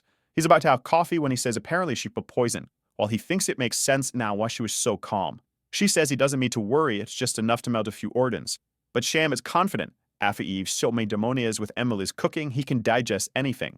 So he asks for something stronger next time, and she says it's time for them to talk for real, and wants to know how he knows her identity. Furthermore, he knows the exact location of the command that are passed in the books nobody picks up at the Academy. Does he want to reveal it to her before she finds out he's also part of the Mist? And Cyan says he doesn't need to prove anything else to her. She stares at him, saying he's feeling too high and mighty just because he's familiar with the element. Cyan tells her that on the way here, everyone was saying he should bring more than just a knight, because a lot of nobles have been dying recently. When did she start the purification process? She does a little smile, saying the purification process. She activates her aura, saying she has no idea what he's talking about. Cyan says he'll make it clearer then he's talking about the murders. Serica says he'll regret these threats, and he asks if she's threatening a student. Suddenly, she takes the table and throws everything at him. Karam seems scared, asking if that's how she's going to act, and pushes the table. She's already behind him with a dagger in her hand while he says he's already approved his identity. She goes for it, saying that as the leader of the association, she can't not know one of the Mists. She tries to make a cut if Shan dodges.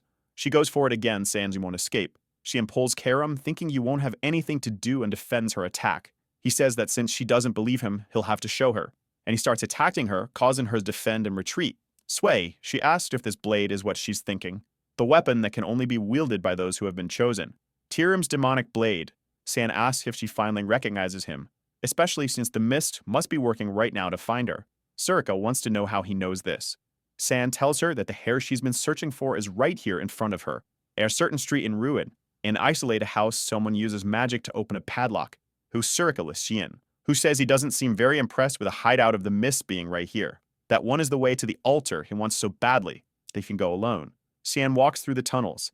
That's a subspace created by the powers of the Bout of the Mist, and because of that, it's much longer than it seems. But he remembers perfectly the direction he has to follow, and each of the traps present. Certainly some guys attack him from behind, and he says this reception ceremony is very excessive. He defends against some attacks and retreats backwards. The guys throw a lot of mud at him that he has to defend against. But one of them almost dies and has to defend himself too. Satin is impressed that the guy managed to dodge that in such a short moment, and the guy is thinking it's amazing and activates his secret technique, which makes several clones of him attack from all directions. But Shan also has his technique. The guys seem to recognize and don't understand how a kid can do that.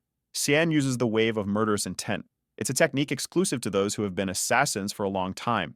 It allows you to instill deep fear in everyone around you. The guys can't even breathe and all fall unconscious, but Sian knows they won't get up for a while. But it's impressive that there's still one standing. Is he some kind of executive? He then activates another ability, and the guy goes for it. He manages to defend against the attack, but the guy nullified his ability. The mask is thrown to the ground, and she says she can't hold back any more Seinvert. He says they're confused, not understanding. It's Lady Sirica again, saying she wants him to show his true power. He uses another technique, the Shatlage attack, and sends her flying backward. She says he seems interesting. How can he use two assassination abilities so easily? She wanted to see his potential what the boy is already running. Seiya knows she has something called a desire for combat. When she's consumed by that desire, she'll keep fighting until one of them dies. He who has experienced this has to run. But she's excited, telling him to come back soon because that's what he wants too. She attacks him again, and just to defend himself. She says this is a subspace in which no one will notice anything. He doesn't need to hold back. Shan realizes he won't be able to get out of there, and he really wants to use all the techniques. There's a risk she'll end up dead, but there's no other way. But suddenly he feels something and collapses to the ground with a stone. Tiram says she knew things would end up like this and tells him to rest for a bit. Sturka asks who she is, and Karam appears, saying she didn't want to get involved. But she already knows who she is, doesn't she? Sturka bows, saying she recognizes the demonic blade Karam. Taram is the one who's angry, asking how she dares to attack her master. Sturka says all this was just a process to confirm his identity. Taram says she should have just contacted God instead of doing all this. But if she wanted to do it this way, now she'll consider it a challenge. Sturka says it's better to worry about the hair first, right? Karam is startled when she sees the boy lying there unconscious, bloodied. Sturka explains that the way Karam is materializing is very bad because she's draining all of Sham's life energy. Karam grabs him by the collar angrily, asking how he can be so weak after drinking so much blood. Sturka then says that, however, she, as a leader of the Mist, would never refuse a battle. If she truly wants to be an opponent, she cannot refuse. Tiram is surprised, saying that girl is very strange. Suddenly, Shan asks her why she materialized. Karam says he doesn't need to worry, she'll just crush that reckless girl. Now it's messed up because Sturka is also excited, saying it will be an honor for her. Karam tells her not to beg later, and she replies that she's looking forward to going that far. Suddenly, a voice in the hall says that's enough, and they recognize it as Lord Air's voice. A portal begins to open, and everyone becomes apprehensive. The voice tells her to send the hair to the altar now, and she just agrees. Cyan is excited, saying they'll finally meet. The god of darkness, Hair. Some think that the god of the mist is an evil person, for whom murder is as common as eating. Someone who justifies their actions under the pretense of doing it for the world. However, he says that the death of those people was a good thing, as by paying with their lives, they became righteous people. Most people thought this was insane logic, and that this god was an idiot. Someone who had an interest in protecting those without power. Sham passes through the portal and finds himself face to face with a staircase. From the throne, the god asks if he knows who he is. Shan says it's obvious he's heir, the dad of the Black Mist. The god asks if he is Siam Vert and wants to know what right he has to consider himself his heir. Shan questions him, asking if he can't feel that the power of the mist is already present in him. The god says there are paths to becoming an heir. The first is by delivering the mist stone to the person, and the other is for the mist stone itself to find the heir. Since he doesn't know Shan, it must be the second case. He knows that the stone that was on the altar disappeared a year ago. The strange thing is that not only did he awaken the Quarren, but he also seems to be using it very well, and his eye zone seems suitable for his age. With this, the god concludes that he belongs to a timeline he doesn't know. Cyan is somewhat curious and says he thought the god knew everything. The god says that if he was looking for an omnipotent being, he came to the wrong place. He was long disqualified from the status of god. Shan already kind of knew that. However, the god is now wondering why it's strangely too easy for him. Shan asks what he means by that, and the god explains he was sitting there quietly. Now the hair has appeared. Why did Cyan do all his work for him? Moreover, he brought a rather unpleasant item. To think he would be dissatisfied with the demonic blade and try to take the power of the sacred spear for himself. Sam smiles, saying he has no interest in it. If this thing ever sees the light of day, it will remain nothing but a piece of trash. The god begins to rise, saying he has some very strange habits. However, procedures have to be taken, and as the rules say, raising his arm, he says that now he will be the absolute creator, the heir who will succeed his power, and he asks if Shin wants that. He remembers that in his past life at this moment, he replied that he would live for his older brother. Obviously, it was foolishness, but at that time, they didn't seem to care much about his answer. When he was gone, the place fell apart, and he wondered if they didn't want something for him. And a god said there are things more important than a foolish conviction. The Asean thinks that maybe he already knew everything that would happen. He approaches, saying he has no more interest or belief. The god is somewhat confused, and San says he will use his power in the most selfish way he can, all for himself. The god says that right and wrong are determined by oneself, and wants to know if he won't regret this decision. It's good for him to answer carefully, or he'll kill him now. San says he doesn't care about the results his actions will bring. He won't listen to orders and commands from anyone, as following his own path is the only thing he wants. The god says he seems to have something in mind and asks what it is, but Shan says he won't tell. The god says all he has to do is purify the names given to him, and the rest doesn't matter. However, he appears behind Kirim and says it's time to have a little chat with his daughter. He starts pulling her cheeks, saying she's changed a lot. Does she like her master so much? He's trying to give her kisses, saying he's very happy with his daughter's growth, while she's telling him to get out. The god is trying to give her all the love of the flesh while she's calling for help from Cian, who's pretending not to see anything. Then he approaches to give her a kiss, and a pentagram appears. Magic starts to be conjured, and she wants to know what's happening. Suddenly, she takes on physical form. Looking at her hands, she doesn't understand what's happening. Why does she feel like she really has a body now? And Cian realizes he hasn't consumed any of his mana. Kirim wants to know what the hell he did. He says he didn't do anything. He just gave her a little bit of his power. She's shaking his face there while our protagonist is thinking father and son are indeed identical. The next day in the dorms, Brian went to ask Xian what that was. He said it was nothing special, don't think too much about it. Brian said it is young master. He doesn't think they can ignore this situation, both staring at each other there's fucking. Karen is questioning why Saratha came to visit the young master so early. This way, everyone will be talking about a relationship between instructor and student. Sarika says if nothing special, she just came to deliver a book to a very studious boy. Angry, Karam says that as a leader, she should behave better. While Sarika wants to know why she's so eager to get involved in what others are doing. The Prodite is there like that, doesn't know what to do, better not get involved. He leaves the room saying he's going for a walk. The two are killing each other and Brian is there sweating not knowing what to do.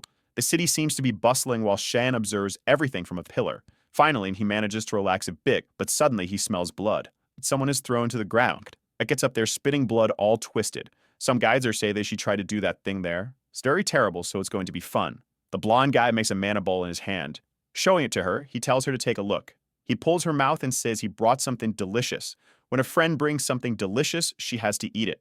Or horribly, he closes her mouth desperately. But suddenly someone tells him to stop. One of the students was about to hit a boy with an orb. When Aaron told him not to do that and that it was shameful for a noble to act like that. The blonde guy turned around and warned that he was the son of Duke Rumo, Barrett Rumo, and who she was. She introduced herself as the princess of the Empire Erin Savelru. The guy smiled saying it's her and wondering who she was. The famous fifth company of the Empire of Miss Erin, he comes face to face saying it's an honor to meet her. Erin says she's not here to meet him, and Eddie better explain the situation, he's in front of her. The guy says it's okay, the best thing is to ask the kid. Looks at him and says he speaks up, he's kinda scared. Grabs him by the collar and asks if he's okay. Obviously, he says he's very fine, nothing happened. Erin says it doesn't make sense for him to crew a hide and not be okay with his appearance. And the kid looks to the side saying he's fine. She should leave now, they were just kidding. The rat starts laughing, asking if she heard that, isn't it? Apparently, he should be insulted by her. Erin says whatever if she's taking this kid with her. But the guy grabs her wrists and says she's not understanding. She wants to know what he's doing. The blonde guy says the kid already told her to leave. And Erin starts threatening him, saying he's holding the arm of an Empire princess. The blonde guy laughs that it doesn't matter since she's the useless fifth princess. But Sham was nearby and heard everything. And suddenly the guy took an aster from him and turned into a b-boy. Erin blushes when she sees Xian, who's more curious about Reshmus being that kid in front of him. Two people exchange blows in the Empire of Garam Fort Climbed. Xian fought against someone. She was the most powerful swordswoman in his kind, Reshmus climbed. Oh my heavens, I thought it was a boy. This here is the reverse surprise. You think it's a buddy or a big buddy? She originally belonged to the UCF Empire, but for some reason she joined Guren's reign after graduating from the academy, and even changed her nationality. San defends himself from the front attack. He's surprised when she jumps cutting. He disappears and appears behind her. It hits her a hit in a warrior's spine that falls crushed to the ground. I thought they were training, but in fact he killed her as an order from the Empire.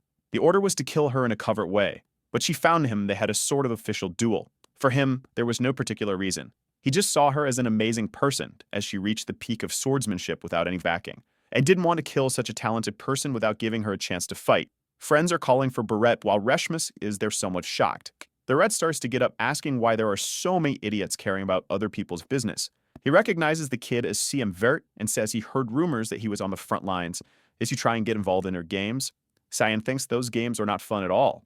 Injecting mana orbs into people's bodies can cause their mana to collapse and a person to never use magic again. Stan asks if that's the game where you keep putting mana orbs in your mouth. He starts making one of darkness and says he'll join too. But Barrett starts sweating. When Cian already created a Genki Dama above him asking what he's doing, why isn't his mouth open yet? Oh, there he was trying to put the big ball in the Blondie's mouth. Back in the dorms, Reshwas is beaten on the bed. Arin says they've taken care of the bruises and she just needs to rest for a while, and she thanks them, saying she can't repay them. For some reason, Erin feels proud saying that their dear Xian dealt with everything so she doesn't need to worry. Cyan thinks about all of Reshmus' bruises and finds it incredible that she hasn't fainted after so many fractures. She really deserves the title of the strongest swordsman. Suddenly, Reshmus asks if he knows her. Embarrassed, she says she noticed Steven looking at her a lot. Cyan says he thought she was someone he knew but forget it, and apologizes for making her uncomfortable. Arin is just watching what he says and observing the other one who's now saying it's okay, then a little embarrassed. Suddenly, she asks Reshmus where she's staying and if those guys come to do harm to her again. She says she's in the common dorms, and Arin asks if she has any nobility. She says no, she only got in because of her special admission and instructor Veltane. He had promised to help her when she was in the academy, but as soon as she arrived, he was expelled. Shan then understands she lost the person who was supporting her and says what she's been going through is minimal. Maybe soon she'll be kicked out of there. Erin gets a little sad about this situation and Sayan tells Erin to accept her as an attendant. And this way, she can even learn swordsmanship from the girl. Erin is shocked, asking, why are you calling the boy a girl? Dude, can't you see it's a boy? Shan says that person is a girl. Erin's world collapses at that moment. From the back, Reshmus apologizes, saying she didn't mean to deceive anyone. It's just that since she was young, she prefers to wear short hair so people sometimes get confused. In the demon's work, it was the boy who was a girl. Now here it's the girl who's still a boy but inverted. Erin apologizes, crying, saying she couldn't understand and doesn't even know how Sian noticed. Reshmus says it's okay. She apologizes. Erin then asks what she thinks of Shan's suggestion, since it sounds good to her. If she joins, she won't suffer from others anymore. That way, she can focus on her studies and still live a comfortable life. Reshmus asks what she could do for Erin. Erin says she's been feeling very lonely lately and she needs someone around. Reshmus then thanks her and says from now on she'll be her attendant and will never bring Shane. Erin turns around saying she should thank Sian. Where's San? The boy's already gone. He knows from now on she can handle the rest. Now he knows why Reshmus left the UCF Empire, and she probably wouldn't have lost mana control if it weren't for that bad beret. Now the person who was already the most powerful swordsman on the continent will have her mana intact. Probably will be someone difficult even for him to defeat. But that doesn't matter, because his attention is now on something else. That thing Circa personally delivered to him this morning. Her order. My first chance to help the association with a like on this video, guys. And you guys remember that the last chapter ended with our boy saying he was more interested in what he had received. With the card in hand, he thinks that this is going to be quite difficult for a first challenge. However, he remembers that when she handed it over, she said she believed in his potential. The problem is, if the missions are already starting off this hard, he doesn't even want to think about what he'll have to do in a few days. Suddenly, though, he hears something nearby and an explosion out of nowhere. Shin wonders if the monster has invaded the academy. However, what appears is a 3-meter-tall musclehead asking if he is Sian Vuri. A bit embarrassed, our guy just questions if the man knows who he is, and he answers yes. The man claims to have the level of a magic 1, but physical level of S, and he knows very well that Sian Verdi is the youngest in the Verne house. Man, this guy's name is Seth Shaharkin, and he's 11 years old. I'm just like San, not understanding how an 11-year-old kid has so much muscle and is so tall. Seth starts flexing his biceps, talking about what he's heard about Shan's exploits. From killing creatures to surviving an encounter with a dragon. He also heard that the boy received an evaluation of a rank S physique, something even he himself couldn't achieve. And that's why he wants to challenge him to a fight. That's when Sian seemed to recognize this guy, all because of the mark on his chest. It represented Spain, which was his San Empire, and this guy apparently is his prince. This country is located in a desert to the east, and in his past life, Spain's entire army revolved around one single person, a prince who on his own made it impossible for any army to conquer Spain. That was a nation that carried the pride of never being conquered. However, the prince suddenly declined. He ignored his health so much and focused so much on training that he ended up dying from a random cold. Wow, what an epic story. What Sian never imagined was encountering the prince of this city here. He's certain this didn't happen in his past life, and now it's going to be trouble. However, he decides to respond by asking if the guy wants to fight now. Seth says yes, claiming it's the only way to determine who is the strongest man. The boy should know he won't accept a no for an answer. However, that's exactly what Sian replies and Seth asks why. The protagonist explained that fights like this must be approved by the academy. First, they'd have to go to the office and send in a formal request. Seth immediately wants to know where this office is so they can go there now. As soon as Sian tells him, the guy runs off, saying he'll be back soon. Our boy thinks the guy is all muscle. Really? After all, the office is in the opposite direction, but he doesn't need to mention that. Not to mention there's no such thing as a training request, but he'll let the guy figure that out on his own. Oh, poor thing, completely fooled. The scene then shifts to the city. Hooded man tells Lord Zickerman that the product is ready. The man tells him not to stand there and to notify all the clients immediately. Zickerman Albus was one of the 3 richest men on the continent. Publicly, he's known as a philanthropist, generous with his donations. But in reality, he's trash who forces relationships between species. This is because he wants to create new mixed races to sell in the black market. Shannon's already watching while hearing the man say that today the best product he ever imagined will be born. Now Shan's target is confirmed, and it looks like this will be easier than he thought. However, as he picks up Karam, she says she's sensing a complex energy. He's confused, and she says the target seems to be hiding something. Zickerman then stops in front of the cell and says he finally has some peace and quiet. He tells his money factory to sleep well, but that's when he notices a strange black mist around him. Someone behind him strikes.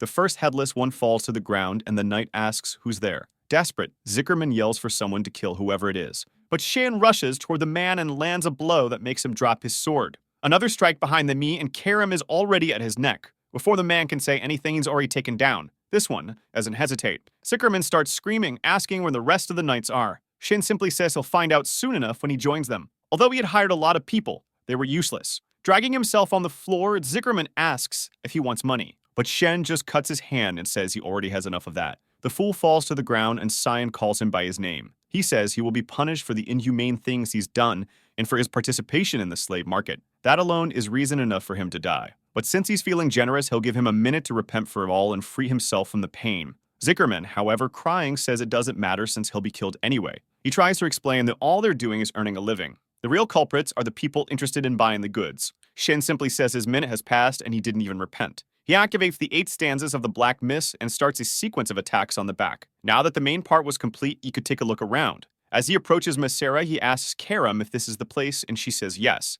She was sensing 2 combined energies. He then cuts the barrier and seems startled. On the ground, there's a girl holding an egg in her hands, but she already looks dead. He says there's nothing special, just a girl. However, Karam tells him to pay attention. In her arms, she was holding a dragon egg. Now we're back home. Milken asks where he got that, and our boy just plays it off, saying he found it somewhere. Obviously, the guy doesn't believe him and asks what kind of nonsense is this about finding it. But Shan is more worried about whether that guy was really going to sell something as dangerous as this, and who was the buyer, and where was it supposed to be delivered. Yelkin then asks what they're going to do if this thing suddenly hatches and turns out to be extremely dangerous. But Shin responds not to worry, as a dragon is a massive energy that needs certain attributes. The egg would only hatch if they continually injected it with the correct attribute of magic. But just as he says this, they hear a crack. Both turn to see that the egg is starting to hatch. With this, the fool realizes he really screwed up. A light starts emanating and finally the egg cracks. Out it comes a little girl, right? What did you think was going to hatch?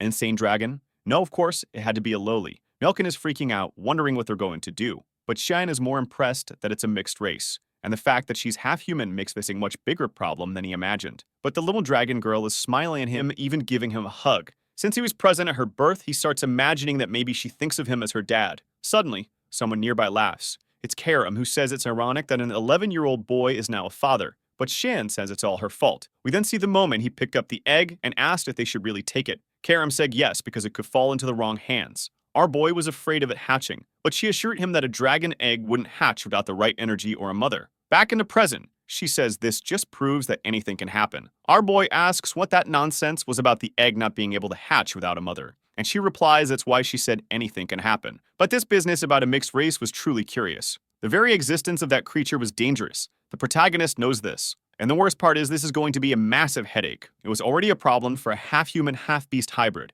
Now half-dragon made everything much harder. The world they lived in was far too dangerous for something like this to exist. If anyone at the academy found out about her existence, the chances of her being eliminated to prevent a threat were very high. Moreover, dragons were extremely proud of their race and pure blood. If they discovered the existence of this child, it would certainly come to eliminate her. This makes him wonder why he would take on such a huge risk. If she was destined to live such a hard life, maybe it would be better to end it. Salen smiles and says she agrees that maybe this is the best solution for the child. He places his hand on her neck, and Salen says that's the right path as it would be a life of misery anyway. And Shannon keeps repeating to himself that it would be better to end her life right there. But she starts to open her eyes, and as soon as he touches her neck, she calls him Dada. Sham was staring at her as if he was going to kill her. But when he hesitates for a second, she snubbles up and says it's love. The poor guy realizes he's screwed as he notices how worn she is. He picks her up by her little arms and lifts her, saying that apparently, now they'll have to figure out a solution for this. He tells Karam they're going to take care of her, but Karam isn't too thrilled about this.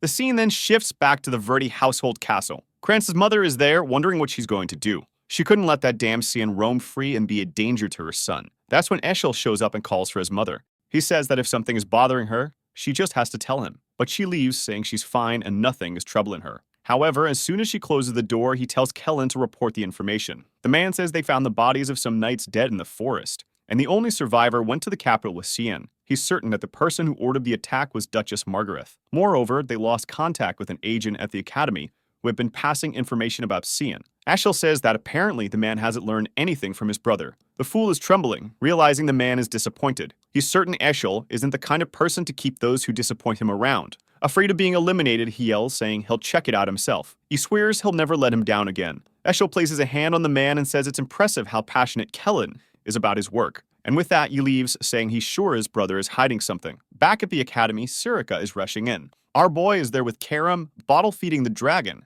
asking what she's doing there. Sirica wants to know why there's a baby in the dormitory. The protagonist says it's a pretty long story. She interrupts him and says the explanation can wait because they have important matters to resolve. She says it looks like our boy has been busy causing trouble. She then shows him that a duel between him and Seth has been approved, and she asks why he's not trying to keep a low profile and is doing something like this. Was the boy trying to attract as much attention as possible? Shan is confused that the guy actually submitted a formal document to create this duel. Karam asks what the problem is, it's just two 11-year-old kids playing around. However, our boy knows that Seth isn't just any 11-year-old and asks when the fight will take place. That's what he's told, it's in 2 hours. And there he is thinking that this was way too soon. Stiff welcomes him, saying he's been waiting for this moment. However, our boy doesn't seem too excited. Seth says he wanted a free-for-all fight, but they only allow fencing and magic, and he asks if Xian, by any chance, will be using magic. As soon as our boy says no, Seth says he truly doesn't disappoint. He jumps in for a slash, saying he wants to see what Seam can do with the sword.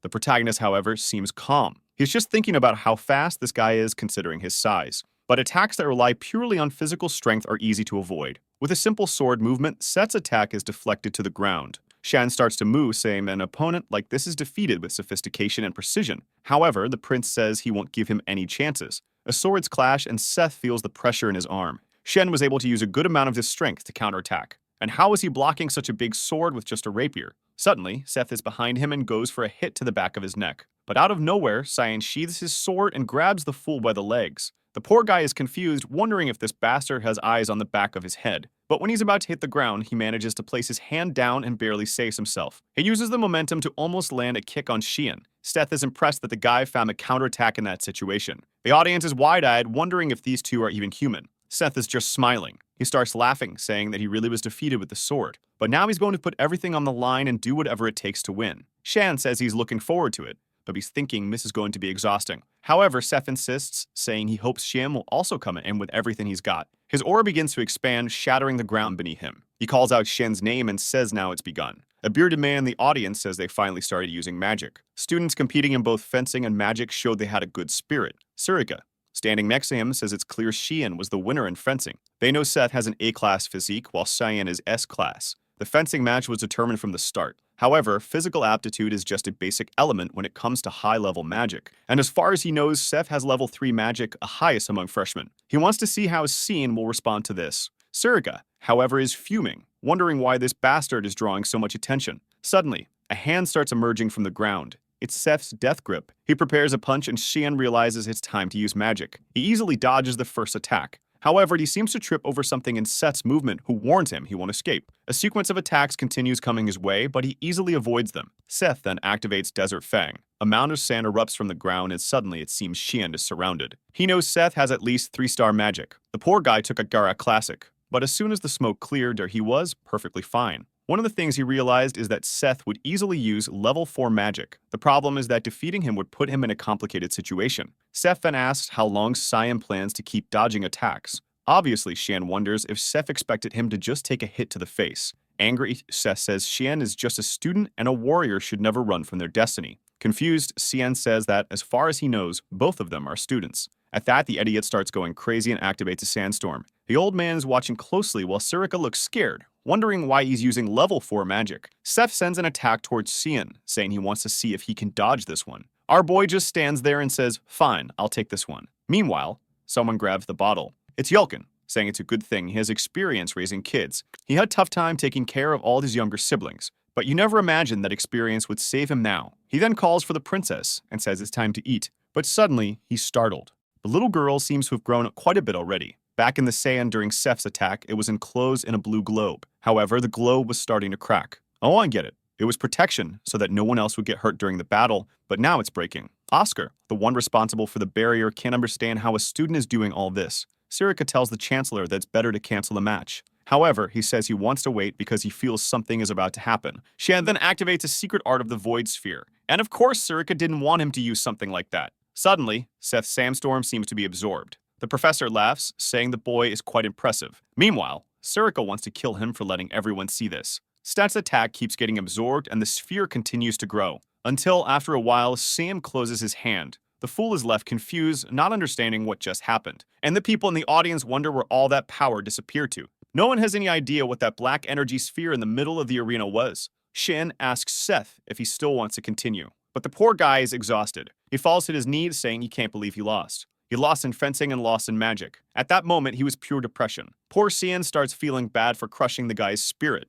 But then Sif punches the ground and says it's fine. He was getting tired of beating weaklings anyway. Now his motivation to keep training is restored. He then extends his hand and says he's looking forward to training with him again. And next time, Sian will have to accept the challenge. Shan, of course, says no. He's not interested at all. The scene shifts to Sian talking about how dragons develop faster than other creatures. But overnight, it seems like the child had turned 6 years old. The girl is already welcoming Daddy. Shan knows that at this rate, she'll soon be his age. He tries to explain that he just took his eyes off her for a second, and suddenly this happened. Manny knows it's going to be tough to raise her there. Someone mentioned that there will come a time when he won't be able to hide her anymore. It's Sirika, who says she can help hide the magic sword. But a dragon like this is something completely different, especially since he keeps drawing attention to himself like today. Karam is lying on the couch, peacefully sleeping, not wanting to deal with anything. They're just looking at the little dragon girl, saying she's growing terribly fast. How did she get this big while he was out fighting? Sirika then says she knew he was up to something. But bringing a creature like that home is completely different. Our boy tells her not to worry because Yolkin said he'd take care of the girl. Besides, the place already has a barrier, so she and Karam wouldn't be detected. That's when Sirika hands him a letter and says this will only be possible if he stops causing trouble. Our boy looks at it and says it's a pretty bad reward for winning that match. But she just leaves the room, telling him to stop getting into trouble. It would be terrible if he ended up angering a certain someone. Yolka then asks what it was, and our boy says it's a warning. They want to expel them for bad conduct. The little dragon girl says that can't happen to Daddy, otherwise everyone will end up begging on the streets. Shan is confused, wondering when this brat learned to say things like that. He pets her and says they don't need to worry for now. Yolkin says it would be dangerous if he were forced to return home. Shan replies that they don't need to worry because it was just a small competition. After all, he noticed that the letter came directly from the Chancellor and not the administration. That means the guy wants to talk to him. I don't know if this was in the past, but I believe it was. The Chancellor asks if he really wants to join the Order of Light. Shan agrees, and the man says he doesn't think it suits him. Seeing the boy's face, he says he's sure Sham knows this. So he decides to give him some advice and tells him to keep it in his heart. He's certain that Sham would find no benefit in joining the Order of Light. His fate would be suffer him or something even worse. However, one thing is for sure, joining that order wouldn't be worth it, because that's what life is like for a puppet. That was the conversation he had with the old man in his past life when he was called there once, which makes him wonder what curse the old man will throw at him this time. Yulkin then comments that the child might deserve to have a name. They can't keep calling her just Little One. Shan just responds with Nana. Yulkin was about to tell him to think a bit more, but the girl says it's perfect. She likes the name Mana because it's the same backward and forward. And besides, now she's Nanavert. She's spitting around Cian, who wonders how she knows his last name. The scene then shifts to the Chancellor's office. He's thoughtful and impatient because of Cian's verdict. He already knew the boy had great potential, but he saw him absorb a rank 4 magic attack all by himself. Someone with that much power is something to be feared. But the strangest part is that Cian didn't even seem to be trying, which makes him wonder what this boy is truly capable of. Shan knows that Campbell was the teacher of Emperor Dione and Princess Diana. He's one of the few 9-star mages on this continent, and after Princess Diana's death, he decided to dedicate himself to cultivating new talents at the Royal Academy. But what confuses Cian is that he always saw this man as a pacifist. So why in his past life did he suddenly get involved in the Empire's throne affairs? He stops for a second and is sure of it. That guy was as treacherous as ever. Knocking on the wall, he notices it has a barrier. Not just a barrier, but a 9-star one, even though he knew Sam was coming. It seemed the man wanted to test him, and Sham was ready to pass that test. Candle was smiling, curious to see how the boy would deal with the barrier. All right, fine, Shan mutters as he crashes through the window. He lands in front of him and calls out to the Chancellor, introducing himself as Cian Verdict, a first-year student. The old man notices that the boy did the obvious, like he has to admit defeat. He then asks if Shan received the warning about the competition. Shan says yes, he got the Chancellor's notice, but he became certain of some things as soon as he saw the barrier. That so-called warning was just an excuse to test him. Candle says that's correct and that his method was quite common, but undeniably effective. With that aside, he says he won't resign the warning unless Shan convinces him. Shan then asks if he can pose a question. He inquires whether the old man values the Empire's prosperity or his family's honor more. Candle remains silent. He says it's a bold question, but neither is Shan's concern. Shan then asks if, hypothetically, Emperor Dione and the third princess showed ambition for the throne. Would Candle stand idly by and not support either side? The old man replies that such boldness is not only audacity, but also recklessness. Meanwhile, Shan recalls that in his past life, this man told him he'd become a puppet.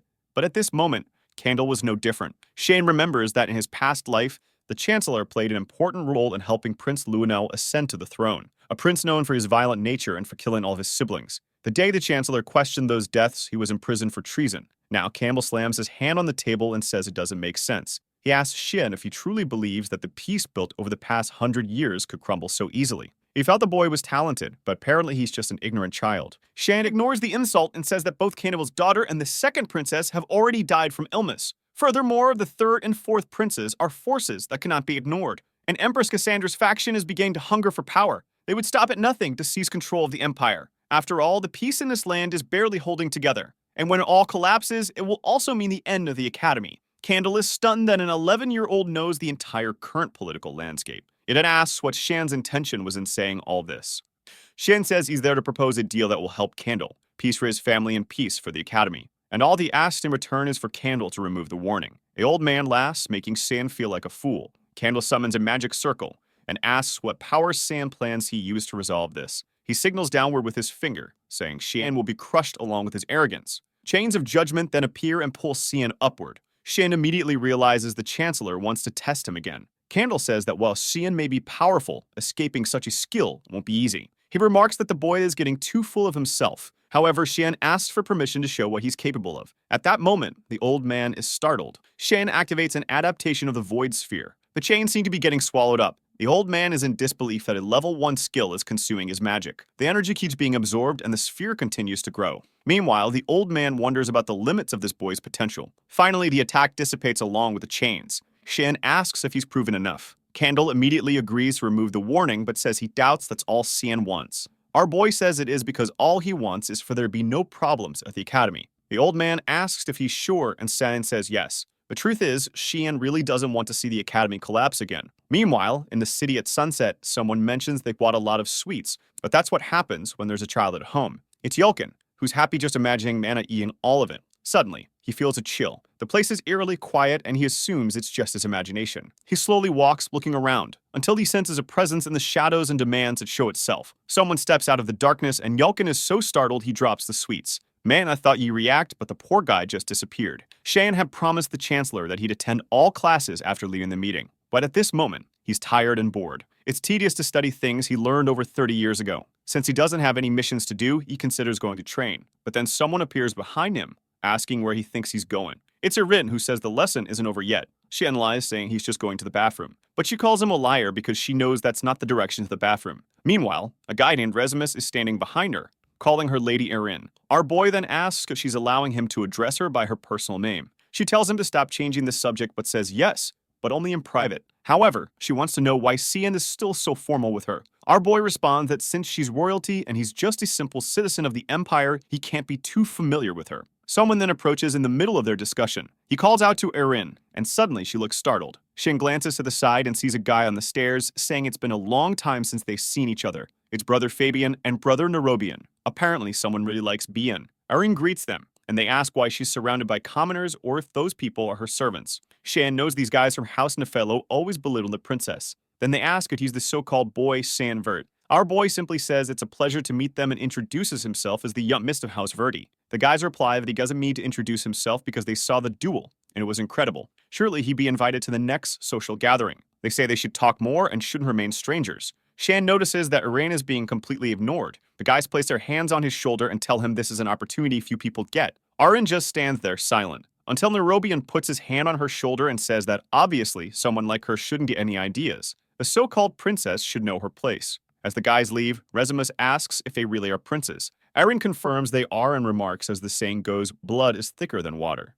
But Cheyenne says he doesn't think that's what's happening in this situation. To them, it's clear she's worse than a stranger. Water or blood are insignificant when it comes to power. That's what she needs to understand. The fact that they act so coldly toward her shows that they have some fear or apprehension. He tells her not to be shaken by it, but the poor girl is already blushing. Our boy leaves while she stands there, blushing from his words of encouragement. Back at home, Mana is messing up the bed. But Shan finds it odd that neither Karim nor Yelkin is around. Karim then appears, asking if he doesn't see that the little girl is sleeping. Then she asks what he wants from her. Our boy tells her to find Yelkin. She looks confused and asks if he thinks she's some kind of dog to go hunting for him. But suddenly, she starts sniffing the air. She says she smells blood. In a nearby alley, Yelkin is thrown to the ground. The attackers laugh, and a blonde man says he should have responded as soon as they called him. Now things had gotten complicated. It's ironic that the boy only had one night and he was so bad at his job. The man then announces that it's time to cut Yelkin into pieces and deliver him as a gift to their master. He could thank his boss later. This was the price he would pay for messing with Barrett Rumo. However, from the ground, Yelkin simply says, "All right."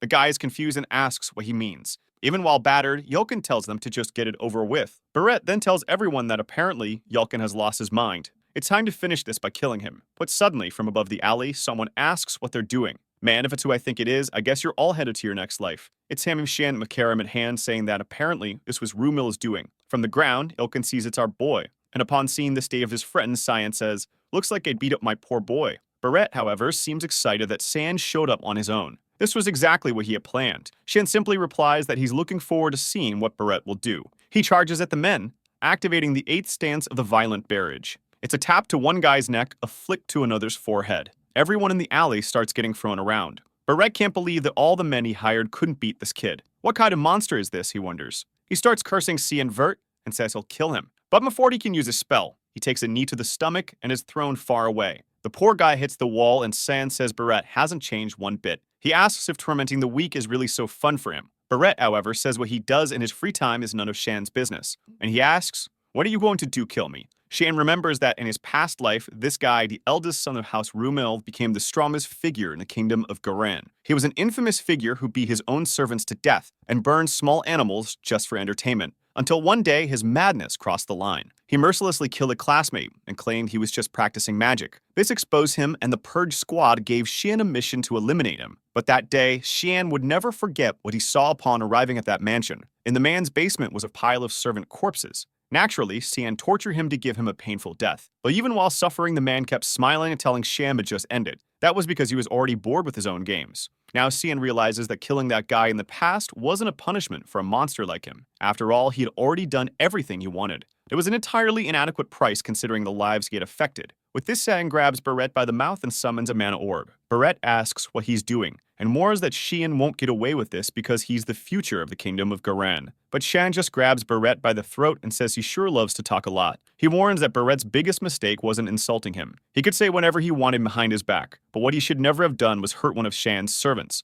Barrett starts writhing in pain on the ground. A strange purple aura begins emanating from him, and someone is observing everything from above. Oh, it's Exhal's informant, who says he urgently needs to report this. Surely this would interfere with his plans. But then Sirika places a knife to his neck and says she found the one tailing her boy. Our boy approaches Yelkin, who apologizes, saying he brought shame to his lord. Seeing him beaten up, Cyan thinks it's pitiful to see the poor guy in such a state. He then asks why Yelkin, as his servant, involved himself in a fight he knew he couldn't win. Was that his idea of loyalty? Shan says he understands what Yelkin wanted to achieve, but the best choice in this case was to flee. He didn't meet Yelkin to risk his life in the name of loyalty, so he shouldn't do anything so reckless again. Poor Yelkin, broken and defeated, simply apologizes. Our boy then says the leader can show themselves. Suddenly, a group of Purge Squad members appears, asking if it was that obvious. Shan says it's obvious when so many people show up together. Then Sirika appears, saying she brought a big present. She throws Kellen to the ground, and Shan immediately recognizes him as the one who had been following him recently. She seems impressed that Shan already had information about him. He says he kind of already had an idea. She responds that, as always, he's highly capable. Not only is he far stronger than any other assassin of the Mist, but he's also able to negotiate directly with the Chancellor. In addition, he has the mental fortitude to wield the magic sword. He truly deserves the title of successor, but the problem is he keeps causing trouble. Shan just replies that he took note of all that, but he warns that he will always refuse to be just a victim. Whoever harms those close to him will be crushed. Sirika interprets this as him saying he'll protect those around him and says she understands. She then says she's leaving and trusts the successor's decisions. But before that, she reminds him not to forget to deal with that person. Kellen then asks what Sam plans to do with him and if he's going to kill him. But Shan says he's learned that death is too easy. Desperate, Kellen says that if Shan thinks he's going to talk, he can forget it. But Shan replies that he already knows Kellen is the right-hand man of Eshel. The poor guy is left wondering how this brat already had that information. But Shan remembers Kellen very well from his past life, always by his brother's side, and the envy he felt when they were close during the wars. However, considering everything, Kellen really is a problem. Perhaps the best option would be to kill him now. The problem is that doing so would send certain information to his brother, which means it's time to use this guy to execute his plan. Kellen, desperate, asks what Shan is doing. Shan activates a psychic clone creation. A cloud of mist begins to pour into Kellen's mouth and eyes. The scene then changes completely to a castle. A man rushes in, attacking her in. She manages to parry and says he'll have to do better than that. But the man appears behind her and places a sword at her neck, announcing his victory. Eren tells him to stop calling her Your Highness and admits she really can't beat him. He apologizes to Your Highness, and she tells him to learn to just say, Eren. But then I hear a heavy strike nearby, and Eren says someone is training hard. It's Yelkin, taking a punch to the stomach, a kick to the back of the knee, and being thrown far away. Shan is impressed that, considering he's just a regular worker, Yelkin can take quite a beating. Moreover, he has good stamina, so maybe in the future, he could be useful. Shan asks if Yelkin is okay, and spitting blood, he says he's perfectly fine. Shan knows the training has to be tough because at any moment, he could be attacked like what happened with Barrett. Yelkin then comments on Kellen and asks if he won't cause any problems, to which Cyan says there's nothing to worry about because now Kellen is on their side. The scene then shifts back to the moment when Cyan absorbed that energy. Yelkin was right there watching everything as the body fell to the ground. Shan thought to himself that it was exhausting since he hadn't done that in a long time. The Shadow Psyche is a level 9 dark attribute. It creates a new shadow personality in the target, allowing him to control them. Even in his past life, he only used it once. He then asks Kellen to introduce himself. Kellen replies that he's Kellen Digos, a guardian of the Knight of Elias. He received orders to come to this city and observe Lord Cyan. Cheyenne is pleased with how obedient Kellen is and asks who his master is. Kellen says he originally served Lord Eshel, but now he wishes to serve Lord Cyan. Our boy says that's fine. Kellen's first mission is to return to Eshel and report everything Cyan instructs. Kellen agrees and says he will obey the commands. Kellen looks motivated and Cyan finds it terrifying how well that spell worked. Eren then shows up and asks if he's training with a knight. Our boy humbly replies that yes, he is, but honestly he could have just said he's there to play cards. She then says she's been practicing fencing with Resimus ever since what happened recently. Shane remembers what she's referring to. Everyone found out that Barrett Rumil was found beaten up in front of the infirmary, but the worst part wasn't that he couldn't talk about what happened. It was that he could no longer use magic. What Cyan finds strange is Resimus' reaction. He thought Resimus would be happy about what happened. Suddenly, Nana comes flying through the sky, yelling for our boy. Or rather, she's literally flying. Both of them look up and Cyan asks what's going on, considering he left Karam in charge. Of course the lazy one was sleeping, wasn't she? Eren grabs Nana, wanting to know where this crazy kid came from. Meanwhile, Nana keeps shouting that she found her dad. Eren is confused by this whole dad thing, but Nana is clearly pointing at Cyan. Now the girl is stunned, wanting to know since when and with whom this happened. While Cyan the fool has no idea how he's going to explain himself. Some time passes and he's already explained everything. Eren feels relieved to discover that she's not his biological daughter. Still, she didn't expect the boy to have such a soft side. On the other hand, Yelkin is worried because they'd be expelled from the academy if this was discovered. But Eren tells him not to worry. She would never tell anyone. Cheyenne is impressed by her promise. Man, you should have made her promise before explaining everything, right? Eren looks up and reassures him, saying not to worry. After all, it's not like she has any other friends besides them. Way to ruin the positive vibe, Eren. Shan asks why she made the promise, and she says it's because she feels sorry for the girl. Someone who is neither dragon nor human wouldn't be accepted anywhere. She was lucky enough to find him. But with that said, Eren declares that she'll have to visit his dorm a few times. Not to see him, of course, she wants to visit Nana. Shan says he's fine with that, but it all has to be kept completely secret. The fool Eren lies awake, thinking this is a secret just between the two of them. Actually, it's a secret between 5 of them, okay. With that, she leaves and Resimus waves goodbye. But as Eren looks back, she feels something strange. She's all giddy, realizing she seems to have gotten closer to Cyan. Back at home, Cyan still gets scolded by Karam. She tells him to just spill everything to her, including that he has a magic sword. Cyan tells her to shut up, pointing out that all this happened because she was sleeping. Belkin suggests they should take Nana out more often. Maybe she ran off because she's been cooped up for too long. Cyan says it might not be a bad idea. Then we see 2 people flying with wings. A white-haired man notices something strange and stops midair. But one beside him asks what's wrong, addressing him as Lord Lucian. He replies that he smells weakness. He asks where they are, and she says they haven't reached Ruin yet, but are close. Lucian realizes they're near the Ruin Academy. He says they'll have to delay their return because he senses the presence of something that isn't meant to exist. Meanwhile, in an open area near Ruin, Belkin is warning Nana not to wander too far because it's dangerous. Cheyenne thinks this was a good idea since she's enjoying herself and are far from Ruin. Here, his secret is safe enough and she can get some fresh air. Karam teases him, saying he seems to be enjoying playing house, suggesting they make the princess the mother. But suddenly, they all feel a chill. Karam warns immediately that something is approaching. Lucian says, that's abominable. Milken shouts for Nana to be careful, barely saving her from a laser. Cheyenne sees that the 2 are safe and tells everyone to stay behind him. The 2 descend from the sky, and they wonder what they're doing there. Dragons, superior beings, and 2 of them at that. Lucian then says he now knows where the stench is coming from. The existence of that thing is revolting. The red-haired dragon, Catalina,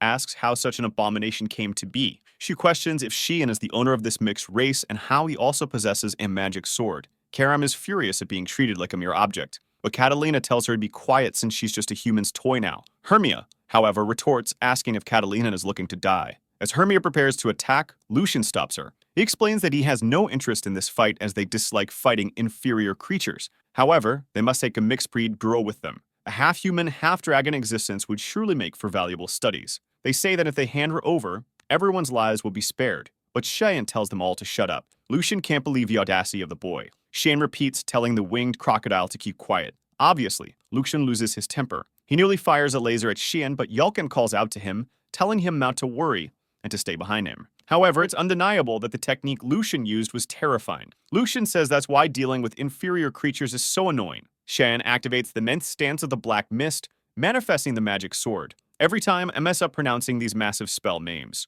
But there he is, our boy looking like a burnt matchstick, ready to face them. Both dragons recognize that as the power of the exiled. Lucian remarks that the day is full of surprises, but in the end, boy is nothing more than an inferior creature. But before he can finish the thought, Cyan is already at his side, leaving Lucian startled, not knowing when Xian appeared. He takes a flurry of stabs and is thrown back. Lucian says the boy is a reckless human and charges at him with a slash. He extends his hand, activating a shockwave. A magic circle forms above Xian, and he takes the attack head-on. But Xian activates one of the smoke techniques, reappearing behind Lucian. He conjures another storm of blades, forcing Catalina to step in for defense. Lucian tells her not to interfere, saying this fight isn't hers. But she simply reassures him, saying he has nothing to worry about. There's no way she could lose. The flame barrier she's using has been refined for over 1,000 years, so it's impossible for a human who doesn't even live 100 years to break through.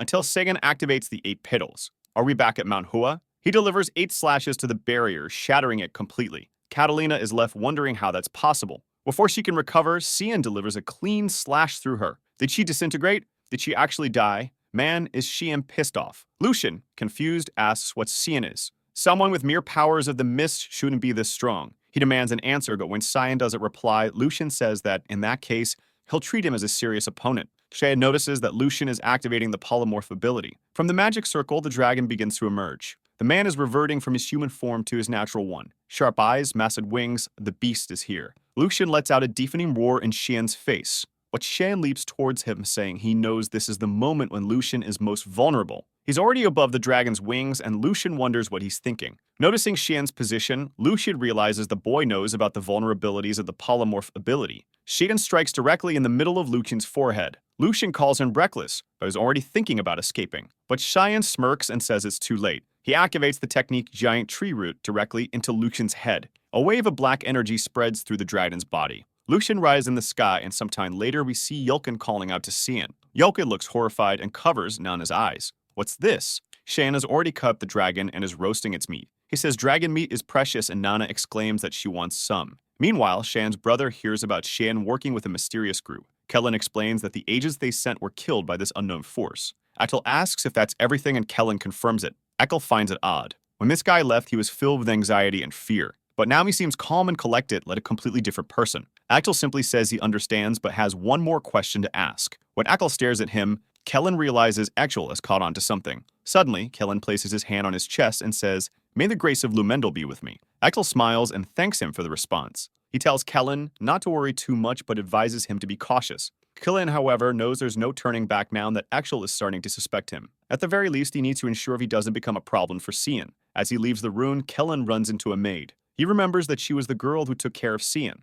He asks what she's doing there, and Eckel replies that he invited her. He asks if her name is Emily, and she confirms it. Then Eckel says he wanted to ask her for a little favor. "Girl, you better run while you still can." Meanwhile, at the dragon's base, someone asks if it's true that Lucian and Catalina disappeared. Another confirms that their energy vanished, and now there's a gap in their ranks. But it's strange for the energy of an 8-star dragon to vanish like that. Judging by their empty stones, it's clear they were likely defeated. However, upon flying over the area, all they found were remnants of a battle. One of them asks how it's possible for someone to kill those two and leave no trace of magic. The green crystal says it's only possible if the killer has the dark attribute. But as far as he knows, there's only one person in Candle strong enough to kill those two. However, that person doesn't possess the dark attribute. This means there's someone powerful out there they know nothing about. The man says the only person at the Royal Academy with the dark attribute is a boy named San Vert. Moreover, there are rumors that he encountered a dark dragon at the front lines and survived. If that's true, he might also be involved in the disappearance of the two dragons. The green crystal says this is a strange coincidence and advises keeping an eye on him. He instructs someone named Luna Rainriver to send his granddaughter. It's fascinating to see this conversation among the crystals and still have no idea who's who. Meanwhile, back at the royal dormitory, Erin of course wastes no time visiting our boy and even brings a cake. She says it's a gift for Nana, who's thrilled. But ma'am, she didn't just bring a cake. She brought an entire cart full of presents. Sitting at the table, San thinks that, at least for now, they're getting along well and things are calm. But if dragons can truly detect now, then it's only a matter of time before they attack again. However, he won't allow anyone close to him to be harmed. In this life, he has decided to live for himself, and of course to take down Axel and all his plans. Suddenly, Aren looks over her shoulder and asks why he has such a big smile on his face, wondering what's making him so happy. He responds that he just had a great idea. A scene shifts to the garden of House Verde. Someone says it's the first time they've seen him since graduation. It's Prince Luminal Sebelos, who comments on how great Axel looks. The fool replies that it's all thanks to his majesty. The prince then tells him to stop wasting time on the outskirts. He's heard that Ellie is moving across the continent. Axel smiles and says he's very concerned about what she's doing. But the prince asks if he isn't worried that she might be a threat to him. Axel, irritated, asks if the prince isn't lacking discretion. But Sebelos says there's no need for discretion between the two of them. He then asks if Shein isn't his brother, explaining that his father is interested in the boy and is even considering marrying him off to Eren.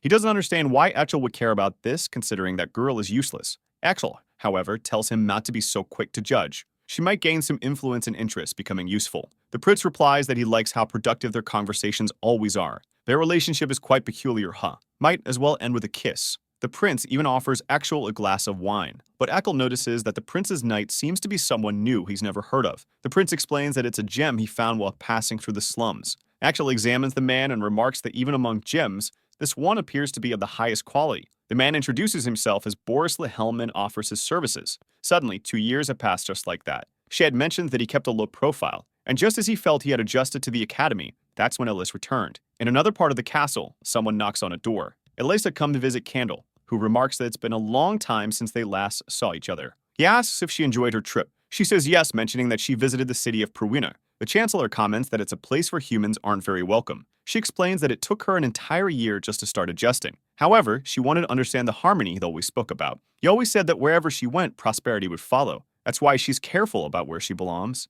Candle doesn't fully understand her point, but apparently he gets the gist as he says she seems to have reached some conclusion. She confirms this, stating that she wants to join the Order of Light. The Chancellor remarks that she seems intent on preserving the family name. She replies that it's a burden someone has to bear. She's concerned about her younger siblings, especially Cian, who she describes as extremely shy. The old man bursts into laughter, leaving her confused. He comments that the idea of Sham being shy is quite amusing. That's when the boy himself appears, saying it's very insensitive of their dear Chancellor. They look back and see our boy. I thought he might show of looking older, but nope, he just got taller. He looks like he's holding in a fart, but says he missed his sister. Walking outside, she remarks that he's changed a lot since the last time they saw each other. He's already as tall as her and will soon surpass her height. He jokes saying she must have gotten shorter, but she tells him to stop making up lies. It was July 2, 1988, a date he would always remember, because it was the last time he saw Liz alive. What's going to happen, man? She mentions that the semester has ended and asks if he'll visit home. He replies that without her there, there's no one to welcome him. She seems confused and asks if that's why he hasn't gone back in 2 years. He knows the real reason is Eggshel's presence,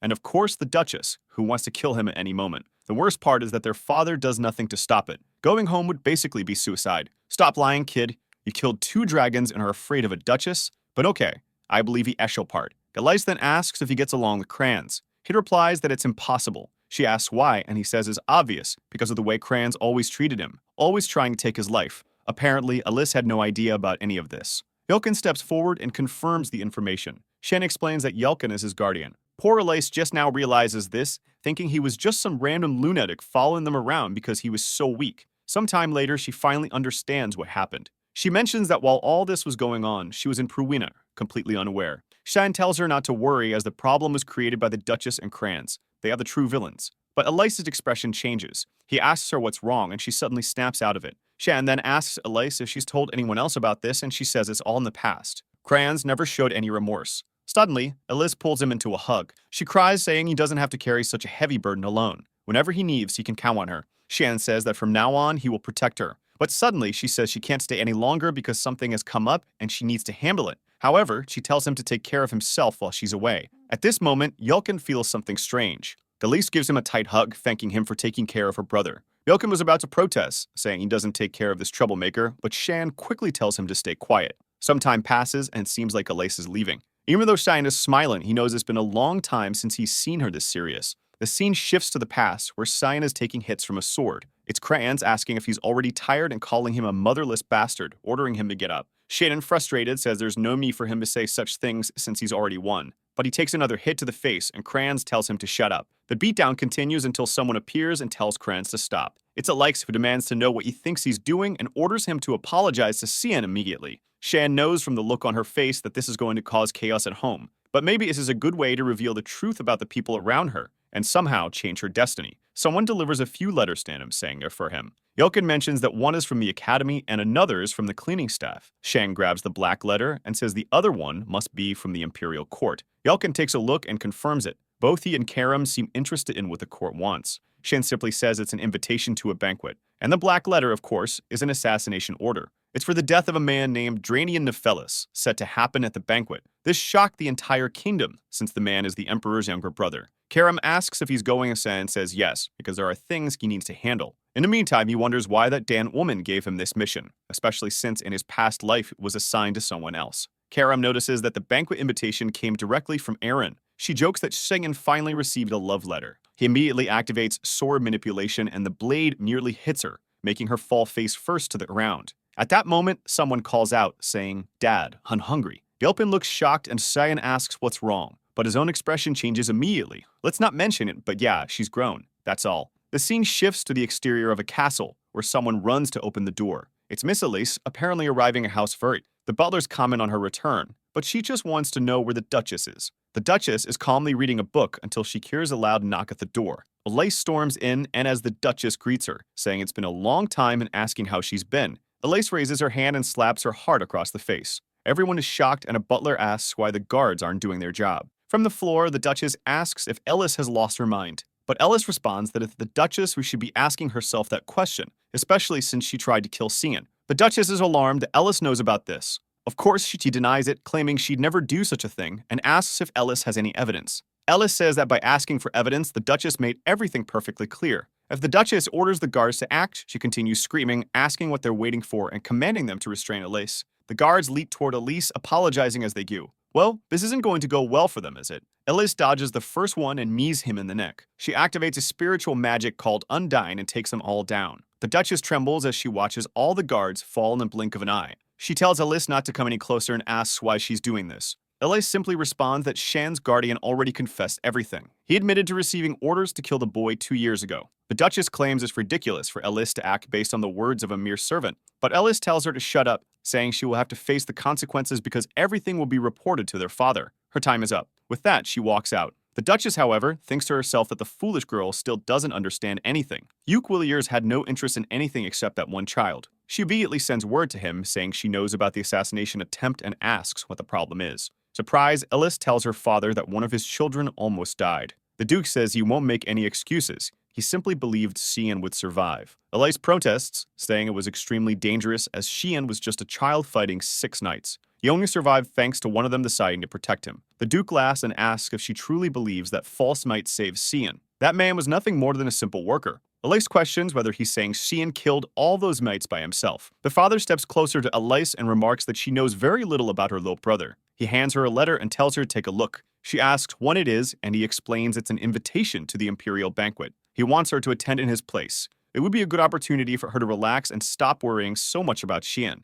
He's much stronger than she imagines, and soon she'll realize it. Bang, the door shuts in her face. Elise walks through the corridors, wondering how she's supposed not to worry about her 13-year-old brother. That's when someone calls out to Miss Ellis. She brightens up upon seeing Cecilia, who welcomes her back. Cecilia rushes over and hugs her, asking how she managed to stay away for so long without even writing a letter. Cecilia Lean is a knight from the elite squad of the Order of Light. From the beginning, she's been Elise's supporter, teacher, and friend. Elise then asks Cecilia what she thinks about a change of scenery. It's time for the two of them to head to the Imperial City. The scene shifts to a carriage. Inside, Mana is gazing out the window, exclaiming that she sees a little deer. The boys keep insisting that she learn how to hide her tail. She concentrates for a moment, and everything seems to disappear. Shan thinks to himself that at least his life is a bit easier when she can hide everything. He asks if she remembers what he told her. She responds that she does right now, she's just his maid. Stelly's nervous, sure she's going to cause some trouble. Then they hear something outside. Shan asks Yoken what's going on, and Yoken reports that there are some mountain bandits. Man, look at these poor fools. Kids, just go home. This won't end well for you. Yoken, they'll deal with them quickly. Now it asks what's happening, and San tells her it's nothing. Before the bandit can even say anything else, Yoken has already taken one down with a next strike. The rest of the gang shouts for their leader and leaps at Yoken, but he remains calm, activating a sequence of consecutive slashes. Ah, I know this reference. Is he about to go bald? He sheaths his sword, and all the bandits are dead. Now he's a force to be reckoned with. With that, San tells him to get back in the carriage, and Yoken announces that they're leaving. Elsewhere, Soma slams a sheet onto a desk, saying it's the list of all the banquet guests. Surica thanks her and is asked if the plans should be postponed. Surica responds that no, they need to go through with this because the man must die. But one is curious about why there's such urgency to kill Drania Nephelis. Surica explains that he's a vile predator who uses his power to target married women. The sooner he dies, the better. And to top it all, he's her fiancé. What a plot twist. Surica then notices someone unusual on the guest list, a person with such a fragile body that they rarely attend any classes, let an extremely rare genius with proficiency in 20% of all attributes. Luna of River, the granddaughter of the master of Guren's Academy of Magic. Surica knows Luna has been hidden from the world like a precious gem. So why is she exposing herself at this banquet? Her aide explains that it was Master Regents himself who sent her. Surica isn't pleased, unsure of his plans. What she knows for sure is that something is bound to happen at this banquet.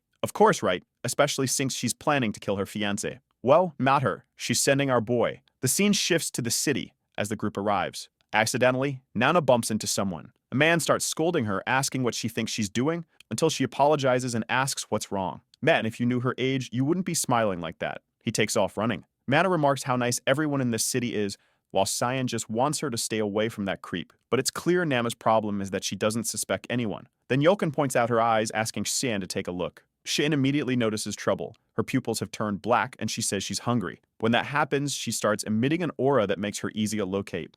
Cheyenne tells Yoken to get her to a restaurant immediately. Yoken grabs the girl and rushes off. A while later, she's already devoured about 80 plates. Sane comments that at least he brought plenty of money. But then he feels a strange mana in the air. Someone approaches, saying it's a pleasure to meet him, and asks if he's the boy in San Very. Here we go again. Shan is confused that she knows his name and asks who she is. However, she just ignores him, sits down, and asks if he doesn't mind. Our boy. Tell her. Answer already. She then introduces herself as Luminov and says she's a new student at the academy. Cheyenne thinks he's heard that name before. He says he doesn't pay much attention to juniors, which is why you didn't know her. She says it's expected since no one is as famous as him. Meanwhile, Nana is asking Yoken if she's a friend of Cheyenne, and he replies that he has no idea, but she doesn't seem very friendly. Luna remarks that it seems, given he's hanging out with a knight, he must be an employee and is quite close to both. He had a much more caring personality as she imagined. The protagonist just responds that he sees no reason to eat separately from him. However, he's already noticed that even though they just met, she's praising him way too much.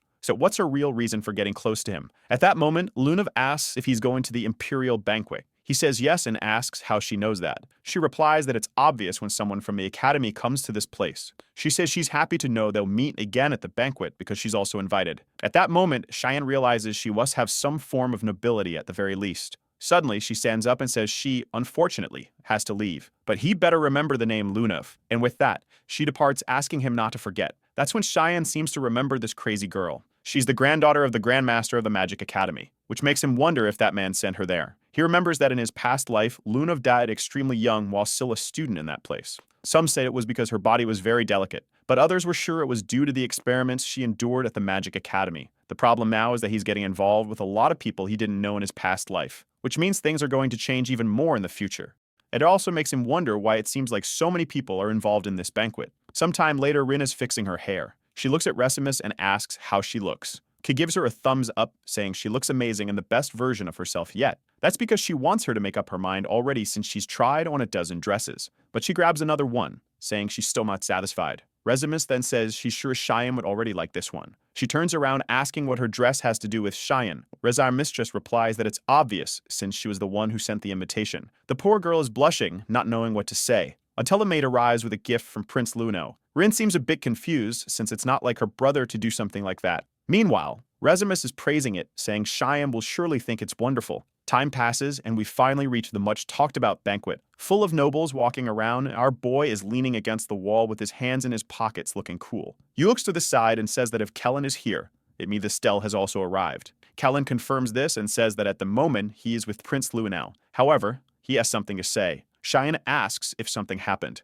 Kellinger says he has a bad feeling that many people will be in danger, including himself. That's because Estelle ordered him to leave the imperial city before the banquet began. He said some things would happen, but they'd be for the greater cause. Cheyenne wonders if Estelle was behind the bloody banquet back then. Kellen says he's afraid for Cheyenne's safety. We tells him not to worry and to leave the city. However, Kellen questions whether it's really safe for him to stay there. Cheyenne says it is and tells him to leave immediately. With that, Kellen retreats. Meanwhile, Cheyenne thinks that this whole smallness is clear. Estelle was a far bigger scumbag than he imagined. Karam asks if by chance he's concerned about the lives of innocents. He says not really, he just finds what that guy is doing amusing. But more importantly, you have to postpone today's assassination. At that moment, Kellen activates his sectic resonance and tells Sirica that her dress looks great. Well, I agree. Then he informs her that today's death will have to wait. She asks why, and he responds that he received new information. This place is going to turn into a pool of blood. He can't explain because they're out of time, and for now, she should just keep an eye on what's happening. She asks if he's sure, and if the source is reliable. He says he's very familiar with a person who might be behind all this and is now certain. But she doesn't need to worry because maybe her disgusting fiancé will also be one of the victims.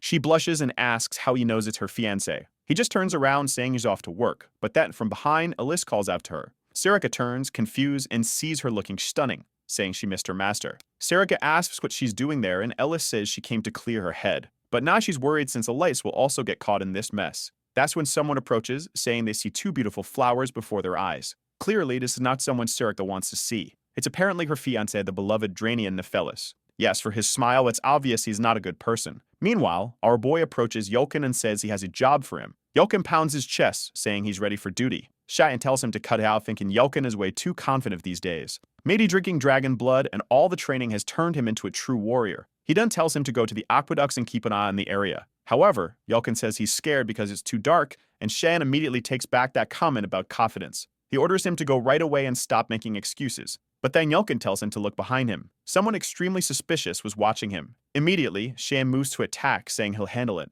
He grabs hold of someone only for Cian to shout at him to get off. It was poor Emily who had been squashed. Poor girl. The seaman shifts to someone descending a staircase carrying a torch. They reach the lowest level and announce that the time has come. They call for all the servants to rise. Back at the banquet, Irene is there, angry that someone hasn't shown up. She touches her necklace, thinking she should have expected this from him. But that's when Yoket introduces himself and says it's a pleasure to meet her. Arryn immediately recognizes Lunav Rainriver. Lunav says she's honored to be remembered by royalty. Arryn smiles and says she'd never forget a prodigy from the kingdom of Goran. As the voice of the Empire, she welcomes Lunav to the banquet. Lunav Rainriver compliments Arryn's kindness and says it would be great if Shian could see how nice she is. Arryn, a bit confused, asks if Lunav knows Shian. Lunav Rainriver says she spent some time with him yesterday. Arryn becomes confused at the thought of them being so close. But instead of just thinking it, she accidentally says it out loud. Lunav Rainriver smiles and says it's as she suspected. She teases that Arryn has a crush on Shian. Before Arryn can react, someone screams. The two of them look to the side as a woman tries to alert the guards,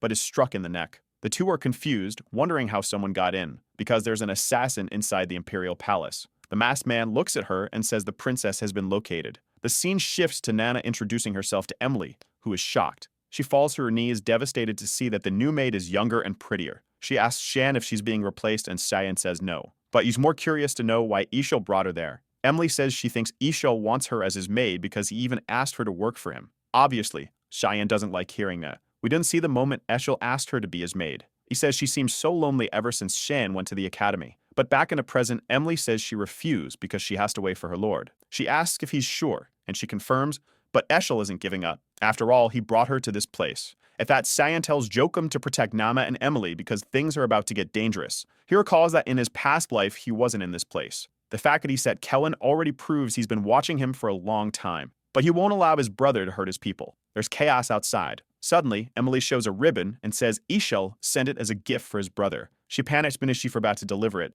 but Nana notices something strange. Something red is seeping from a crystal inside. It seems to have a specific smell. In another part of the castle, someone sheaths his sword. It's Eshel speaking to the prince, saying everything has begun. The prince smiles back, saying the day they've been working toward has finally arrived. Eshel praises the night the prince sent and says the recipients must have also received their gifts. The prince smiles again and says with all of this, the empire will rise from its decline. The Amish brother agrees, saying it's time to show everyone. Could this the empire truly need? Back at the banquet, someone is telling everyone to run this way. It's Arin urging them to evacuate and let the Dards handle it. Lunav tells her to run as well, but Erin says she needs to get everyone out first. Her friend says she'll join her and Erin thanks her. Meanwhile, the masked man is slashing through all the guards. One hears a scream, and when he looks to the side, he sees more enemies arriving. Another knight is killed, and the man doesn't know what to do until someone calls for the commander. They warn that the area is full of mandrakes, which are high-level creatures. The problem is that this type of monster should only exist on the front lines. So what is it doing here?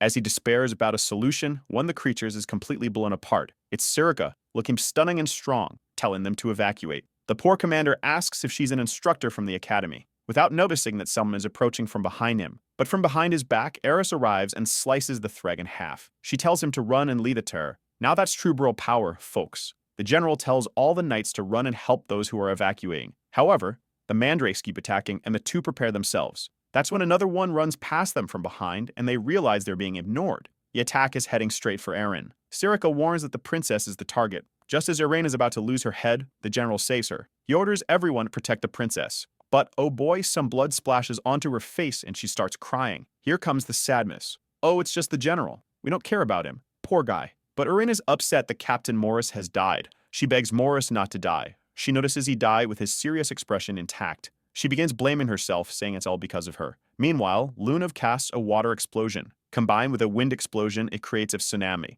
Erin is impressed that a second-year student can use fusion magic. Luna says it's too late for that guy, and Erin needs to evacuate immediately. She's a bit sad, but the mandrakes are closing in, and it's better to run. The guards urge her to leave quickly, assuring her he'll handle it. They wouldn't let the Kakin's sacrifice be in vain. Lunav starts yelling at her to start moving. Erin closes her eyes and says she'll never forget his sacrifice. Suddenly, the knights are surrounded by a golden aura. Erin says she's cast a temporary barrier on everyone because of the mandrake's poison. Even a simple touch could be fatal, so this would protect them. She orders that none of them die, and then smile and thank her. But they have that look of, yeah, we're gonna die. But off they go, charging at the mandrakes. Slash here, slash there. Then one of them gets impaled in the chest. Everyone is thrown aside. Ellis tells them all to get out of the way and unleashes a freezing attack. She runs toward Erin, telling her she needs to leave now. However, Erin has no idea who this woman is, and Elise introduces herself as Ellis of House Verret. The mandrakes roar, but Sirica leaps in, slashing through everything. The problem is that no one at the academy can know she's a Gagger user. If they do, they'll start associating her with the Mist group. Unfortunately, given the destruction around her, it's not the time to worry about that.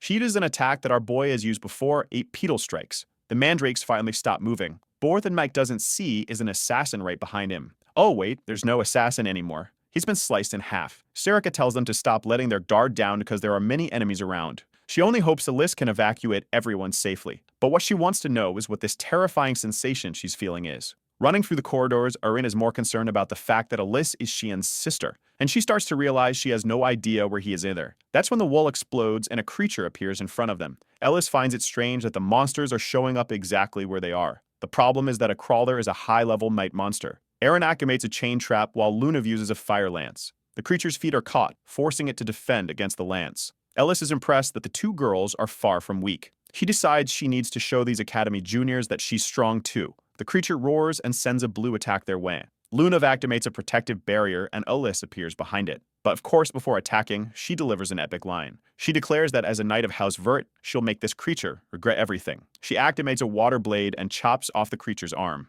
Back in the hall, Sirica has cleared the area. Finally, it seems she's killed the last of them. She approaches to remove a mask, thinking these assassins seemed like monsters, but something was off. And then she's startled. These assassins are actually puppets. A long forbidden spell allows someone to control the bodies of the dead, and to control so many requires an incredibly powerful person who has prepared for a long time. Something on this scale was certainly not done by just one person. Maybe someone is trying to start a war. Some of the assassins are killed and someone asks if these are the last of them. A man collapses with his sword on the ground and 2 knights approach from behind, asking if His Majesty is all right. He tells them not to worry as at least he has them by his side. One of them, Eshel, offers help and says he'll assist His Majesty. Meanwhile, the blonde guy is just observing. The vile blonde says not to worry because the knights will handle the rest. The king need not concern himself, they'll keep an eye on him. The crawler is finally killed and Elise wonders where all these monsters are coming from. But suddenly, they're surrounded by a bunch of assassins again. Back at the moment, Emily hands over Eshel's gift to see him. Yolkin comments that he finds this very strange. After all, Eshel has never sent Shan a gift. He's always noticed that his boss harbors a sort of resentment toward his brother, something that seems much deeper than simple sibling rivalry. But then Karnan warns them that they need to run. Something extremely dangerous is coming their way. Emily, confused, asks why the girl's eyes are like that, and then suddenly the wall behind them explodes. He turns and tells her to hide. Another high-level creature has appeared in that place. In another part of the castle, the rest of the guests are panicking and trying to escape. Among them is Sarika's cowardly husband, terrified at dying. He managed to be one of the first to flee, but right at the exit, a group of assassins was waiting. He cannot die there, no matter what, because he's eagerly anticipating spending quality time with his future wife. He asks the man beside him if the back door is truly safe, to which the man confirms it is. But just as he's about to seek further reassurance, something pierces to his head. The man is separated from his senses in an instant. The crowd screams in terror as the man's body collapses like discarded garbage. Everyone assumes this is the end for them. That's when a blue drop appears and Ellis activates a water explosion. She calls out to Luna to cast a freezing spell, creating ice spikes that pierce all the assassins. The knights stand there, dumbfounded, unsure of who these two women are. The lace confidently steps forward and introduces herself as Ellis of House Vert. This girl loves announcing her name. One of the knights spots Arin and celebrates her survival. Meanwhile, Lunav struggles to get up, assuring everyone she'll recover soon. She warns that the next attack will start any moment and that they need to escape. The knights step forward, vowing to protect the princess. The nobles behind them are all begging for victory, but Arin tells them not to worry. She will give everything. She has to stop the enemy. She has realized that no matter how many times they kill them, the enemies keep reappearing. It's as if they're tracking something among them. What could it be? Nothing suspicious about that necklace around your neck, right, Arin? Back with Emily, the behemoth enters the room. She pleads with Yoken to do something, or they'll die. But Yoken can't understand why high-level monsters are appearing in the Empire. Still, after being protected so many times by Shion, it's his turn to protect someone. The only problem is that Emily is clinging to him way too tightly. The behemoth roars, and Yoken tells her to back off. The creature charges to attack, and he manages to block with his sword. He's excited, thinking he might handle this, until he gets hit by a series of blows. Emily asks if he's sure, and he insists he will protect them. The creature lunges to bite both of them. Yoken, seeing no way out, apologizes to San, but the behemoth takes a punch to the face and crashes to the ground. Yoken is shocked, and Emily asks what that was. Of course you already know. Nana is transforming back, revealing her true form. Meanwhile, elsewhere in the castle, assassins continue attacking Erin. The knights are dealing with some while the others handle the rest. The problem is, it doesn't seem to end, and whoever orchestrated this planned it exceptionally well. At this rate, the knights will soon start to fall. Erin realizes she needs to find another solution. That's when one of the knights gets slashed across the face and their mask falls to the ground. Ellis realizes they are fighting puppets or undead controlled by magic. She starts thinking about the most efficient way to deal with dark magic. The first thing that comes to mind is the holy magic of Lumendo's light. She knows there's only one way to do this. She calls out to Erin and asks her to bless her sword with light magic. Erin hesitates, explaining that this would remove the knight's protection. The knights tell her not to worry and to hold the line for as long as they can. For as long as they can probably means they'll die the second she lifts the magic, but oh well. Now, Elisa's sword glows brightly with the blessing. Combining elements like she did with Luna was challenging, but combining magic with a spiritual art is much easier. It takes time, but she finally prepares to give it her all with the strike. Meanwhile, I wonder where Shane is. He'd better be doing something really important. And there he is, petting down puppets and mandrakes. Our dear Shan knows this is all tied to Eshel somehow. He's convinced Boris has started working under Eshel's influence. Karen comments that he never thought humans with this level of necromancy still existed. Shan explains that the person who enjoys this kind of magic also has another favorite method, using stones from fortified creatures to create new monsters. Karen mentions feeling that magic emanating from a certain direction. Shan notes that the place is a bloody mess, but before resolving it, he needs a change of clothes. Meanwhile, Elise is channeling immense power. Luna recognizes it as the spirit of Miriam. She's baffled as to how Ellis summoned it. Magic and spiritual power are extremely unstable. She warns that Ellis needs to stop or her body won't withstand it. Miriam places her hand on Elise's head and asks why she's in such a hurry. She remarks it's a pity for a child blessed by Pruwin to face such a cruel fate. She prepares her arms and declares she's extremely irritated. With a single gesture, she creates an explosion, forcing everyone to back away. Erin is awestruck by the sheer power in such a simple movement. The problem is, as assassins are killed, others are reanimated. Erin pleads with Ellis to stop before she ends up dying alone. But Ellis knows she must finish this before things get worse. She resolves to make the most of the spiritual invocation. She prepares an attack using all the power of the Spirit King. But suddenly, someone grabs her arm. The goddess pauses for a moment, leaving Ellis confused. No one knew who that person was. Who could this mysterious figure be? The lace wonders who this entirely different kind of puppet might be, and she has no idea what this black mist surrounding them is. The problem is that she can't move or even pull her hand away. Shan stands still while his aura envelops her. The goddess then tells her it's time to say goodbye. It seems her journey will end today. Shan releases Elisa's arm and she collapses to the ground, trying to understand what kind of mist this is. As the goddess fades away, she tells Elise to remember she's always welcome in Purwina. Erin is still confused, and Lunav comments that the figure block Elise's spirit manifestation. The assassins begin advancing again. Poor Elise now unable to defend herself. Don't worry, there's a cool-headed guy around to take care of everything. Now Erin realizes the man in front of them isn't an enemy. Cyan continues cutting down enemies until he pauses for a second. As he suspected, the creatures seem to be following the scent of something coming from the princess. He asks Karam if she senses anything unusual in the area. Karam mentions sensing something magical from Lunav. Shan asks for something else, and Karam finally says there's a magical creature's energy emanating from the princess's necklace. He tells her he'll need her help as he moves forward. Shan slams the ground, creating a spatial distortion. A domain of mist begins spreading outward. The puppets start disintegrating into smoke, and the knights are alarmed as the space around them shifts. As the creatures attempt to advance, they become trapped in the ground and seem to die. Elise notices the mist is consuming the puppets. In a matter of moments, the entire area falls silent, as if nothing had happened. Erin is puzzled at how someone can handle so many creatures at once. That's when she notices Lunav on the ground.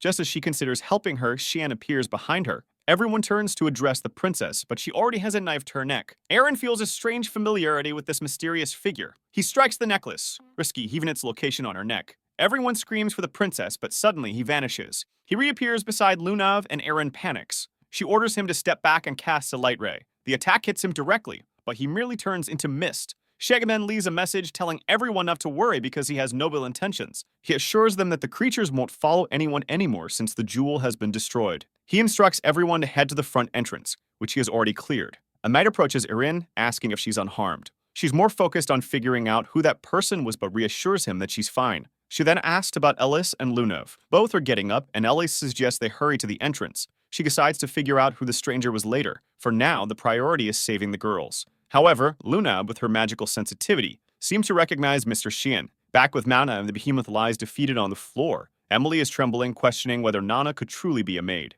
Yolkin admits he has no idea since Nana has never done anything like this before. Not only had she killed the creature, but she was also devouring it. In Shan's past life, rumors surrounded the banquet's true purpose. Many believe it was orchestrated by Princess Erin, desperate to inherit the throne. But now San understands that the necklace given to her by Eshel was part of a grand scheme. Together with the prince, Eshel eliminated the creatures and became hailed as heroes of the empire. In the end, they were the ones who benefited the most from this incident. Karam asks if Shan is suggesting those two planned everything. Sacrificing so many lives for something like this makes her think humans are worse than demons. Shan responds that this is only the beginning. He adds that he's not much different, having participated in numerous massacres in his past life. Karam then asks if he's leaving already. He says yes, as Nana must be waiting for him. The Imperial Knights should be able to handle the rest. Karam mentions something that's been bothering her. Our boy asks what it is. She says the smell from the princess's necklace matches the one Emily brought. Back in the room, Nana comments on a delicious scent coming from Emily. Emily panics, insisting she isn't as good as she seems.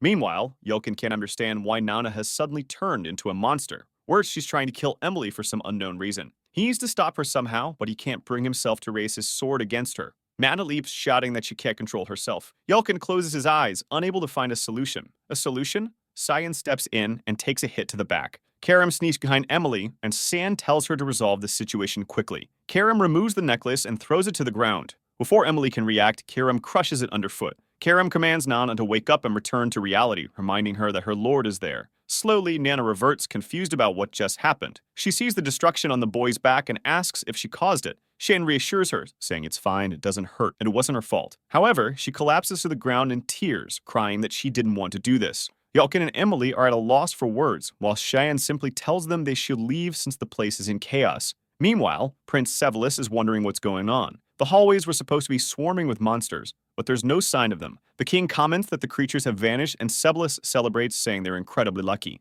However, Eshel has already noticed that something is off. That's when they hear someone call in for their father. It's Erin and her group emerging safely. From Eshel's clenched jaw, it's clear he's not pleased. Erin embraces her father, expressing her relief that he's safe. She then notices her brother, Lunel, standing nearby. The king explains that it's thanks to Lunel and Eshel that they were able to stay safe. Sebelis comments that it's good to know Erin didn't die. Erin responds that she feels the same way. But she has many questions for him. She knows this isn't the time. The knights approach to protect Erin and pay their respects to the king, who thanks them for safeguarding his daughter. Erin glances over and notices Eshel whispering something to Sebelis. She knows they're planning something. Suddenly, Sebelis turns and places his sword against Lunev's neck. He He declares that he's certain who's behind all this. It must be the granddaughter of the Grandmaster of the Academy of Sorcery. He announces that from now on, she's under arrest. Ellis is baffled, unable to understand what the prince is thinking, while Eshel remains silent. The king and Aaron orders Sevelis to lower his sword, demanding to know what he's doing. But the prince argues that the situation is clear. The kingdom of Garen orchestrated this to bring down Usif. He claims Lunav was sent to create chaos and assassinate the Marquis. Lunav questions what evidence he has to support such accusations. Aishel suddenly mentions sensing strange magic near their location yesterday. The king asks if this is true and demands an explanation. Sevelis states they invited her in good faith but have always kept an eye on her, and with the evidence they have, it was only a matter of time before the truth came to light. The king acknowledges this and tells them to handle it. Sevelis assures him that they will. Poor Lunav realizes she's fallen into a trap. She wonders if this was part of her grandfather's plan. Lunav and the others from the Garan Academy are arrested. Meanwhile, Rezimus, who had been separated from the group during the battle, is with the noble knights. The next day, a funeral is held in the capital for all those who died in the massacre. Although Shan significantly reduced the death toll compared to his past life, the day is still remembered as the bloody banquet. Sometime later, Elise is applying bandages to Shan. Shan tells her she doesn't need to, but she insists, saying it's the least she can do. She expresses relief that he managed to escape the monsters, which were incredibly dangerous. She also mentions that if it hadn't been for that man, she wouldn't have survived either, but she's curious about who he was. She remarks that the man was strangely the exact same size as Xian. What a coincidence. She then comments that she's noticed his physique has improved significantly, and for his injuries it's clear he's been training hard. Xian turns away, awkwardly agreeing, and she teases him, asking why he's blushing. Shan dashes off, telling her to stop teasing him. At that moment, Eshel appears, remarking that the two of them are as close as ever. He asks if Shan is alright, who responds that he's fine and thanks him for his concern. The list notices that Cheyenne seems to be preparing for something. Shan then asks Eshel about the progress of the investigation. The list wonders if Shan has also picked up on Eshel's unsettling nature, which sends chills down her spine. The blonde man explains that he's there precisely because of the investigation. They found a bracelet in Lunav's room containing one of the stones that attracted the creatures. Lunav had claimed it was a gift. Stan comments that if that's the case, they should focus on tracking down the suspect. Eshel agrees and asks if Shan received any gifts himself. Shan says he doesn't recall receiving anything and asks if they identified who gave the bracelet to Lunav. Eshel reveals that they believe it was a merchant who frequented the palace, but the merchant was found dead earlier that day. That's why they're working tirelessly to uncover the truth. Eshel presses Shan again, asking if he's absolutely certain he didn't receive anything. Shan knows this isn't a genuine investigation. They're merely looking for someone to pin the blame on. Elsewhere, Emily sits on a bench when a man approaches her. Shan knows she's in danger. Back in the room, someone complains of a headache. It's Cian. Ellis insists he hasn't fully recovered and needs to rest. She tells Eshel that Shan has a back injury and is losing a lot of blood, so he should go to the infirmary. Eshel agrees and excuses himself, but Cheyenne states again that he has no memory of receiving anything. After all, anyone who tried to get close to him wouldn't have survived the massacre. Eshel thanks him for the answer, thinking to himself that he's lucky the girl didn't deliver the item. At least it spares him the trouble of eliminating another person. Yet at the same time, it frustrates him because Cheyenne was supposed to die at the banquet. Alice suddenly calls for our boy Shan and gives him another smack on the back, ordering him to lie down. But then we see blood dripping onto the floor and a maid asks why he's doing this. She says she did everything he asked, delivering the necklace to the princess. She pleads, swearing she won't tell anyone about this. The man replies that this is why her role ends here, and now he must complete his task to finish what's been started. After all this preparation only fills him with anger. He delivers a clean cut and tells her to rest in peace.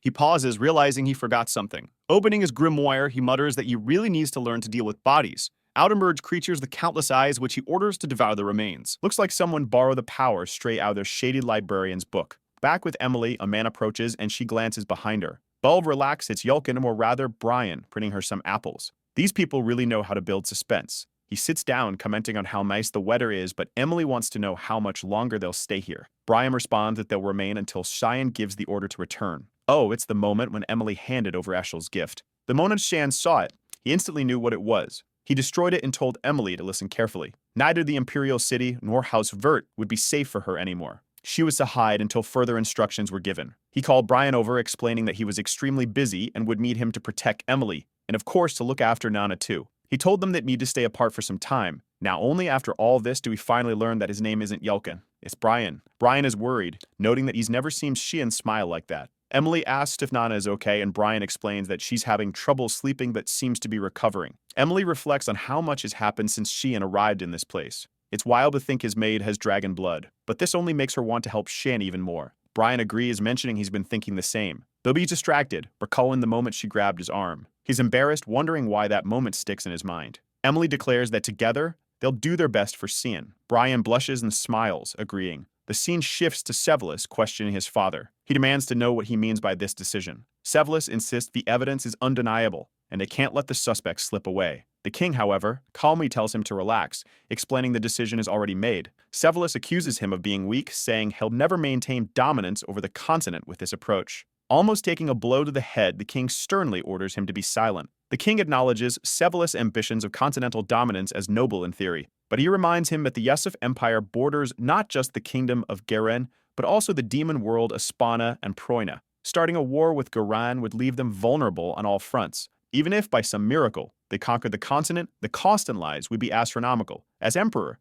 he refuses to choose such a monstrous path. Severus, however, persists, claiming clear evidence exists. The king asks if he's referring to the obscuring stone, which catches Severus off guard since he didn't expect the king to know about it. The king remarks that his expression says it all. Since childhood, Severus has never known how to stop when he doesn't get his way. Severus, trembling, denies knowing anything. The king orders him to be quiet, questioning how he's fallen so low. He declares that at this moment, Arin is far more qualified for the throne than Severus. Finally, he commands Severus to leave his presence immediately. Obviously, Severus doesn't take kindly to hearing Erin's name. To him, that accursed child is ruining everything. Outside Erin's room, someone asks what the prince is doing there. The door opens and Rezimus steps out, explaining the princess is still recovering. But Severus responds by punching her in the face, knocking her to the ground. Erin confronts him, demanding to know the meaning of this while he laughs maniacally like the Joker.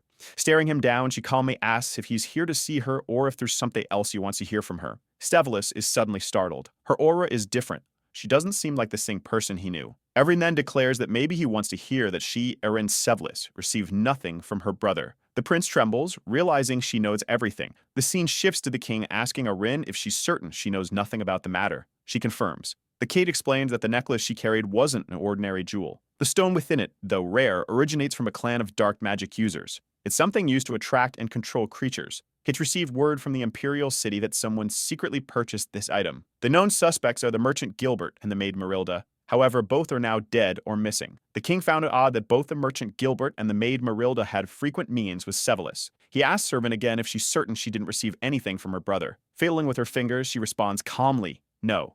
She didn't receive anything from Severus. However, she comments that now that they've found the source of these stones, Luna should be released. She asks her father to free the girl who saved countless lives at the banquet. The king agrees and tells her she no longer needs to worry about it. Erin knows that if she reveals Severus was the one behind the necklace, the lives of those around her will become much more dangerous. The king might not execute Severus, meaning he'd remain alive and capable of harming those close to her. And she's tired of standing by while the people she cares about suffer. Back in the present, she asks Severus if he's satisfied with its outcome. He replies smugly that yes, he is. Exactly as she said, he never gave her anything. Erin affirms this, stating that's exactly what she told their father. Severus then questions her tone and suggests that if anyone overhears, they might think he's done something wrong. He mockingly suggests they so shut the mouth of her friend. Erin simply replies that it's unfortunate for him, but she has a visitor now. Severus asks if this person is really so important, and she says, yes, more important than you. Enter Cian, who apologizes for overhearing the conversation. Caught off guard, Severus didn't sense him at all and wonders why he's here.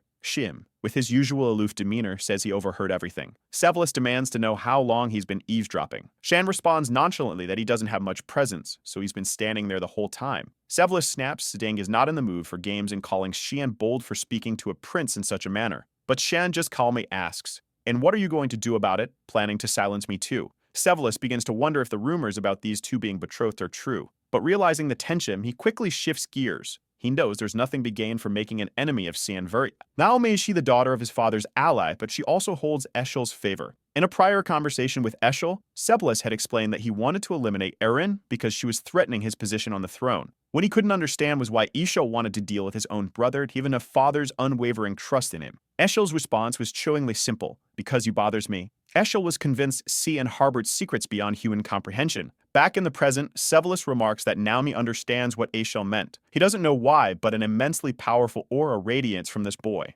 Changing his expression, Severus raises his hands and says it was all a misunderstanding. Now that the confusion has been cleared, we'll take his leave. Shan relaxes a little, noting that Severus isn't entirely depraved. Yet, he remembers how in the future, Severus would be called a mad emperor, committing acts that would terrify anyone. As he departs, Sebalus even apologizes to Resimus, who forgives him, asking him only that they be more careful in the future. Finally, the door closes. Erin curses her damned brother and thanks Xian, but Xian says it was Erin who handled everything. She smiles and says she only acted confidently because she knew he was nearby. Xian sits down, claiming he's just tired of standing. Erin adjusts her hair nervously, mumbling, but it's okay if that's the case. Resimus is baffled that Xian doesn't pick up on the obvious, while she commends how composed he was before the prince. Xian starts to leave, saying that now Sebalus knows their allies, Erin won't face as many risks. Resimus bids him farewell, realizing that he only came for business and is already gone. The scene shifts to Sebalus questioning Eshel about what they're going to do next. Sebalus swears the plan was perfect,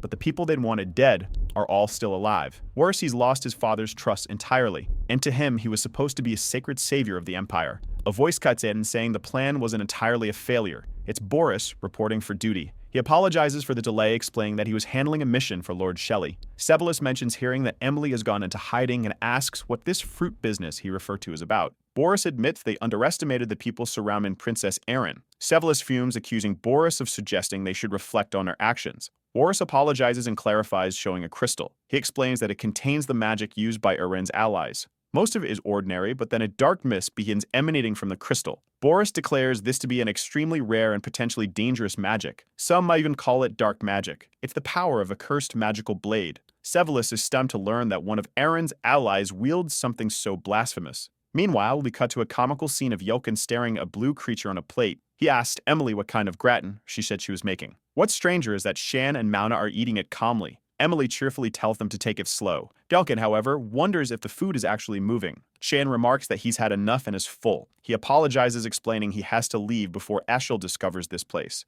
They only came to check on the three of them, but the danger is still too great. Shan explains that he's placed people to keep an eye on the house's surroundings, making it the safest place for now. He chuckles. Emily asks him to promise he'll come back. He reassures her not to worry and instructs Brian to look after the two of them while he's away. Brian, unenthusiastic about the odd food they've been eating, mutters that he'll take good care of them. Outside the house, Surika appears and sarcastically comments about his free time for strolls. She demands an explanation. The bloody banquet, her fiancé's death. How did Sai know all of this would happen? She warns him to be careful with his answers, as she might end up becoming his enemy. She asks again, who exactly is Cian Verde? Shin simply replies, why does it matter? The Marquis was already a target. Sirika retorts that it matters a great deal, as he could be a spy for another organization. Shan asks what she plans to do if that's the case. She unsheaths her sword, declaring the answer is obvious. She lunges at him, but Karam intercepts the attack. Sirika demands to know if Karam will really stand in her way. Karam reminds her of the last time they fought, warning that she won't let anyone touch her master. The two immediately reignite their rivalry,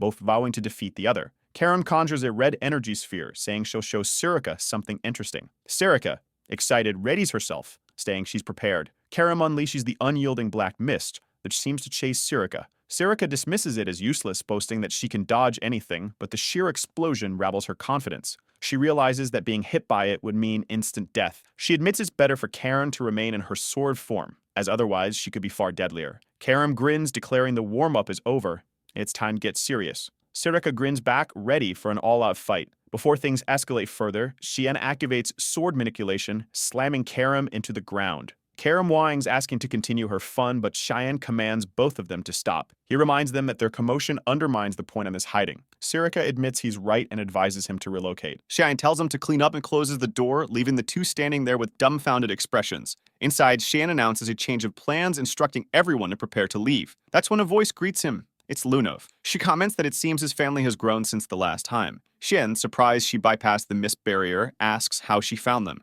Lunov explains it's just a simple talent of hers and assures him no one else knows she's there. She asked about the commotion outside, but Xian dismisses it, asking why she's there. Lunov responds that she came to thank him. Xian shrugs, saying he didn't do anything deserving thanks. But Lunov insists she knows everything since the day he entered her. Everyone looks confused, trying to decipher her words. She clarifies she's talking about the aura that entered her when she was unconscious. She demonstrates her ability to summon fire and water, combine them, and modify them. She can even use a form of magic to locate specific people. She proudly asks if he doesn't think this gift from her grandfather is amazing. Xian dryly responds that it seems more like a curse, pointing out her injured body. Luna blushes and accuses him of being the one who entered. Xian ignores her and tells everyone to prepare to leave, saying he'll have a chat with her. Emily eagerly asks where they're going and Cyan replies it's Saruan Academy. Emily beams with excitement, saying she can now take care of him daily. Ryan, however, looks disappointed, already dreading the food he'll have to endure. Later, Luna reflects on her childhood in cold, dark places being the subject of painful experiments. She endured it all, believing it was her duty as Rainriver's granddaughter. She asks Shan if he feels a similar sense of duty. He bluntly says no. Curious, she questions why he saved everyone but didn't want anyone to know. Shan explains it would only cause more headaches, which she probably understands. Luna pauses, saying she does. She then reveals that when their auras connected, she discovered his magical attribute. At first, she thought it was darkness, but now she isn't sure. She confesses that during their brief contact at the restaurant, she gathered information about him. Shan is surprised, not realizing she could deduce someone's magical attribute through touch. She asserts that on the day she collapsed, he implanted his magic into her. She demands to know what it is, certain it's not of this world. Shan acknowledges her curiosity and asks if she plans to report it to her grandfather. Luna dispels her magic, saying no, it would only bring more trouble. Shan smirks, asking if she's rebelling against Rainriver. Luna cryptically says he probably understands the reasons. She suddenly hugs him, thanking him for freeing her from a long-standing burden. Shin explains that her body is like a cauldron of flames, filled with magical attributes constantly clashing and mixing. However, someone had placed a sort of cap on her magic. The intention was to prevent her from losing any magic entirely,